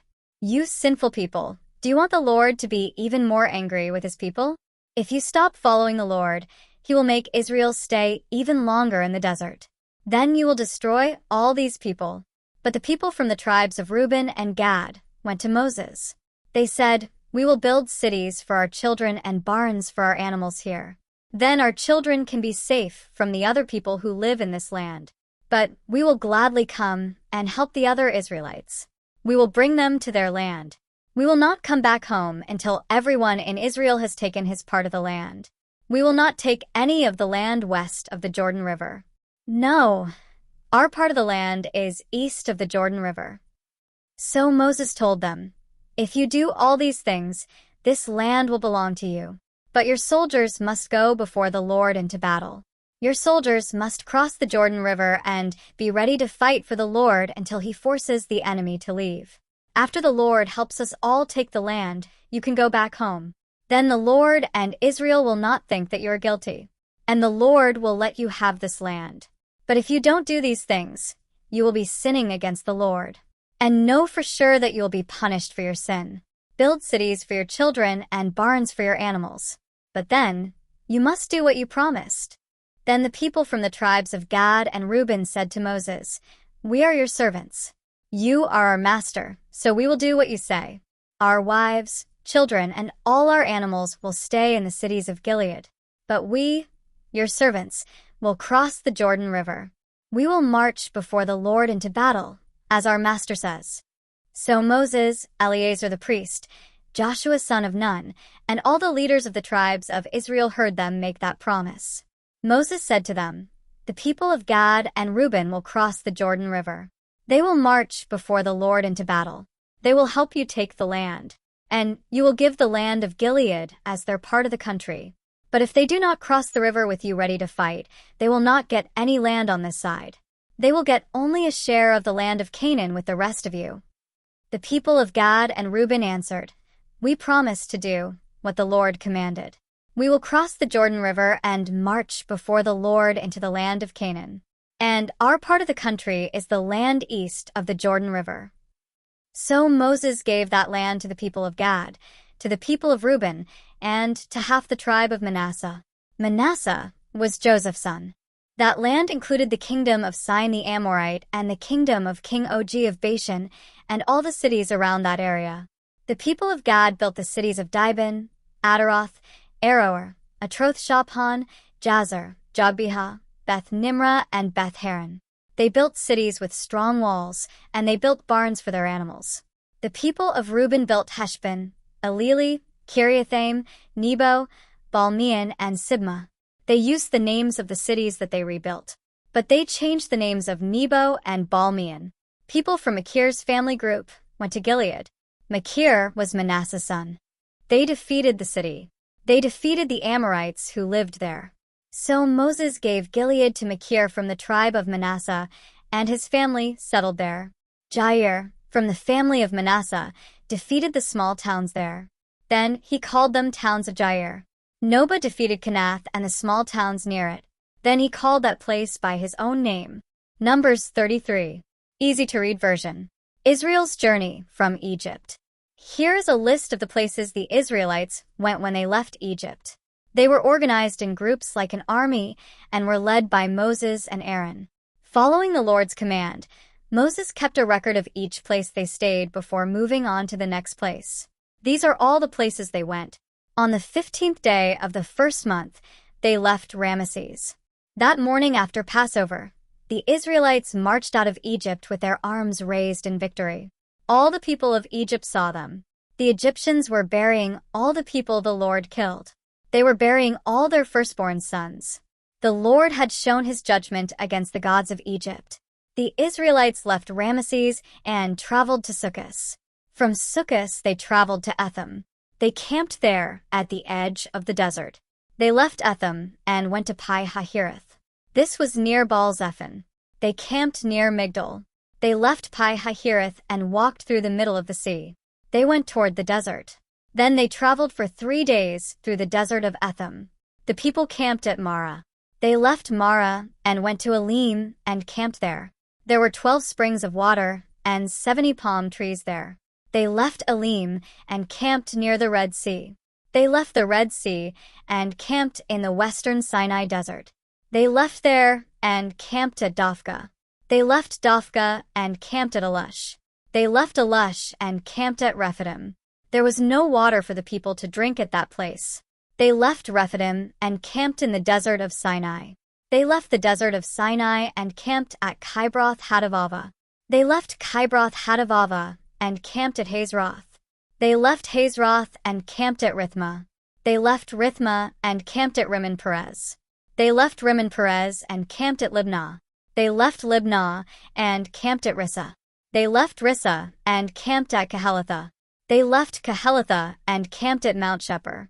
They left Mount Shepher and camped at Harada. They left Harada and camped at Makaloth. They left Makaloth and camped at Tahath. They left Tahath and camped at Turah. They left Turah and camped at Mithkah. They left Mithkah and camped at Hashmanah. They left Hashmanah and camped at Mosroth. They left Mosroth and camped at Bene Jaakan. They left Bene Jaakan and camped at Hor Haggidgad. They left Hor Haggidgad and camped at Jotbathah. They left Jotbathah and camped at Abrona. They left Abrona and camped at Ezion-Geber. They left Ezion-Geber and camped at Kadesh, in the desert of Zin. They left Kadesh and camped at Hor. This was the mountain at the border of the country of Edom. Aaron the priest obeyed the Lord and went up Mount Hor. Aaron died at that place on the first day of the 5th month. That was the 40th year after the Israelites had left Egypt. Aaron was 123 years old when he died on Mount Hor. Arad was a town in the Negev, in the land of Canaan. The Canaanite king in that place heard that the Israelites were coming. The people left Mount Hor and camped at Zalmonah. They left Zalmonah and camped at Punon. They left Punon and camped at Oboth. They left Oboth and camped at Iabrim. This was at the border of the country of Moab. They left Iabrim and camped at Dibon Gad. They left Dibon Gad and camped at Almon Diblathaim. They left Almon Diblathaim and camped on the mountains of Abiram near Nebo. They left the mountains of Abiram and camped in the Jordan Valley in Moab. This was near the Jordan River across from Jericho. They camped by the Jordan River in the Jordan Valley in Moab. Their camp went from Beth Jeshimoth to Acacia Field. There, the Lord spoke to Moses and said, "Speak to the Israelites and tell them this. You will cross the Jordan River. You will go into the land of Canaan. You will take the land from the people you find there. You must destroy all of their carved statues and idols. You must destroy all of their high places. You will take the land, and you will settle there, because I am giving this land to you. It will belong to your family groups. Each of your family groups will get part of the land. You will throw lots to decide which family group gets each part of the country. Large family groups will get large parts of the land. Small family groups will get small parts of the land. The lots will show which family group gets which part of the land. Each tribe will get its part of the land. You must force these other people to leave the country. If you let them stay in your country, they will bring many troubles to you. They will be like a needle in your eye and a thorn in your side. They will bring many troubles to the country where you'll be living. I showed you what I would do, and I will do that to you." Numbers 34. Easy to read version. The borders of Canaan. The Lord spoke to Moses. He said, "Speak to the Israelites and tell them this. You will soon enter the land of Canaan. I am giving you that land to be your very own. These will be its borders. On the south, you will get part of the desert of Zin near Edom. Your southern border will start at the south end of the Dead Sea. It will cross south of Scorpion Pass. It will go through the town of Zin to Kadesh Barnea and then to Hazar Adar, and then it will pass through Asman.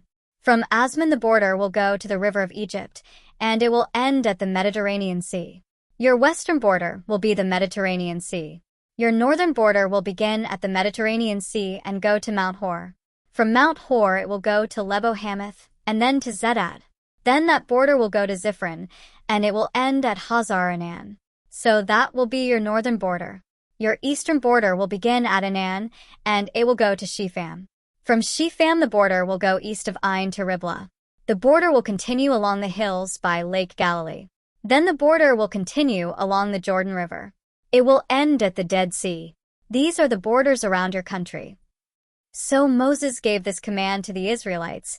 That is the land that you will get. You will throw lots to divide the land among the 9 tribes and half the tribe of Manasseh, as the Lord commanded. The tribes of Reuben and Gad and half the tribe of Manasseh have already taken their land. These 2.5 tribes took the land near Jericho. They took the land east of the Jordan River. Then the Lord spoke to Moses. He said, "These are the men who will help you divide the land: Eleazar the priest, Joshua son of Nun, and the leaders of all the tribes. There will be 1 leader from each tribe. These men will divide the land. These are the names of the leaders. From the tribe of Judah, Caleb son of Jephunneh. From the tribe of Simeon, Shemuel son of Ammihud. From the tribe of Benjamin, Elidad son of Kislon. From the tribe of Dan, Bucky son of Jogli. From the descendants of Joseph. From the tribe of Manasseh, Haniel son of Ephod.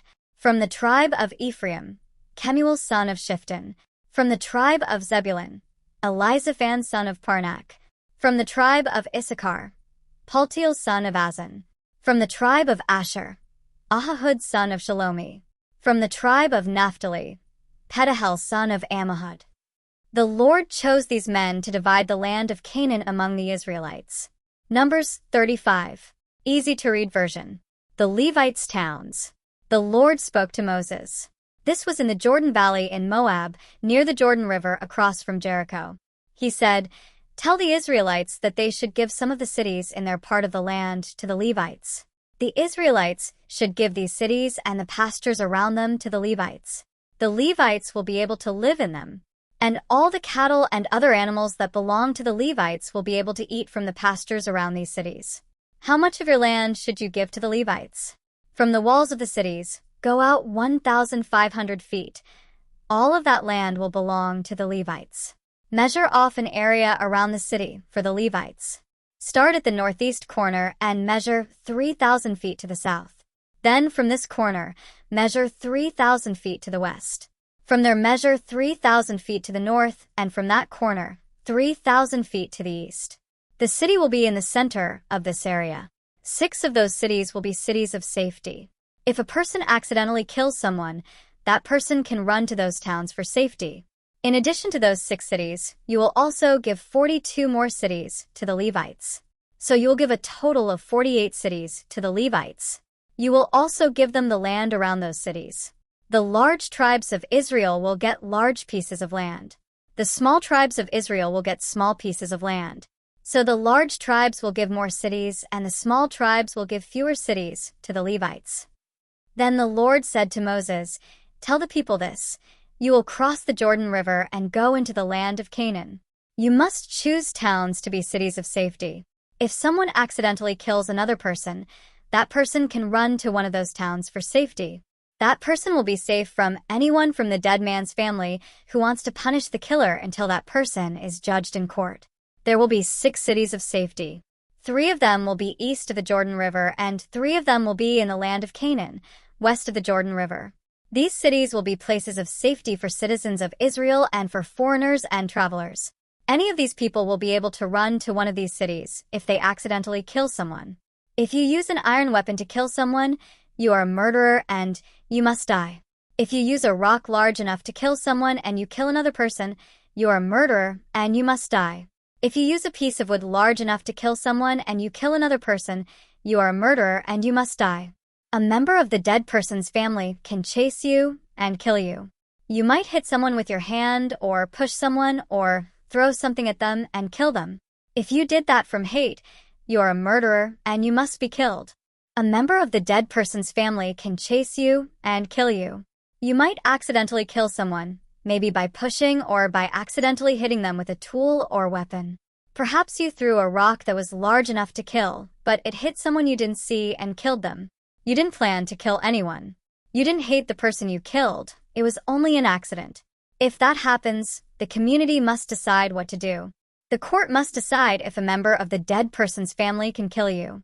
If the community decides to protect you from the dead person's family, the community must take you back to your city of safety. You must stay there until the official high priest dies. You must never go outside the limits of your city of safety. If you do, and if a member of the dead person's family catches you and kills you, that family member will not be guilty of murder. Whoever accidentally killed someone must stay in their city of safety until the high priest dies. After the high priest dies, that person can go back to their own land. These rules will be the law forever in all the towns of your people. A killer should be put to death as a murderer only if there are witnesses. No one can be put to death if there is only one witness. A murderer must be put to death. Don't take money to change the punishment. That murderer must be killed. If a person killed someone and then ran to one of the cities of safety, don't take money to let that person go home. That person must stay in that city until the high priest dies. Don't let your land be polluted with innocent blood. If a person murders someone, the only payment for that crime is that the murderer must be killed. There is no other payment that will free the land from that crime. I am the Lord. I will be living in your country with the Israelites, so don't make it unclean with the blood of innocent people. Numbers 36. Easy to read version. The land of Zelophehad's daughters. Manasseh was Joseph's son. Machir was Manasseh's son. Gilead was Machir's son. The leaders of Gilead's family went to talk to Moses and the leaders of the tribes of Israel. They said, "Sir, the Lord commanded us to get our land by throwing lots. And sir, the Lord commanded that the land of Zelophehad our brother be given to his daughters. Maybe a man from one of the other tribes will marry one of Zelophehad's daughters. Will that land leave our family? Will the people of that other tribe get the land? Will we lose the land that we got by throwing lots? People might sell their land, but in the Jubilee year, all the land is returned to the tribe that really owns it. At that time, who will get the land that belongs to Zelophehad's daughters? Will our tribe lose that land forever?"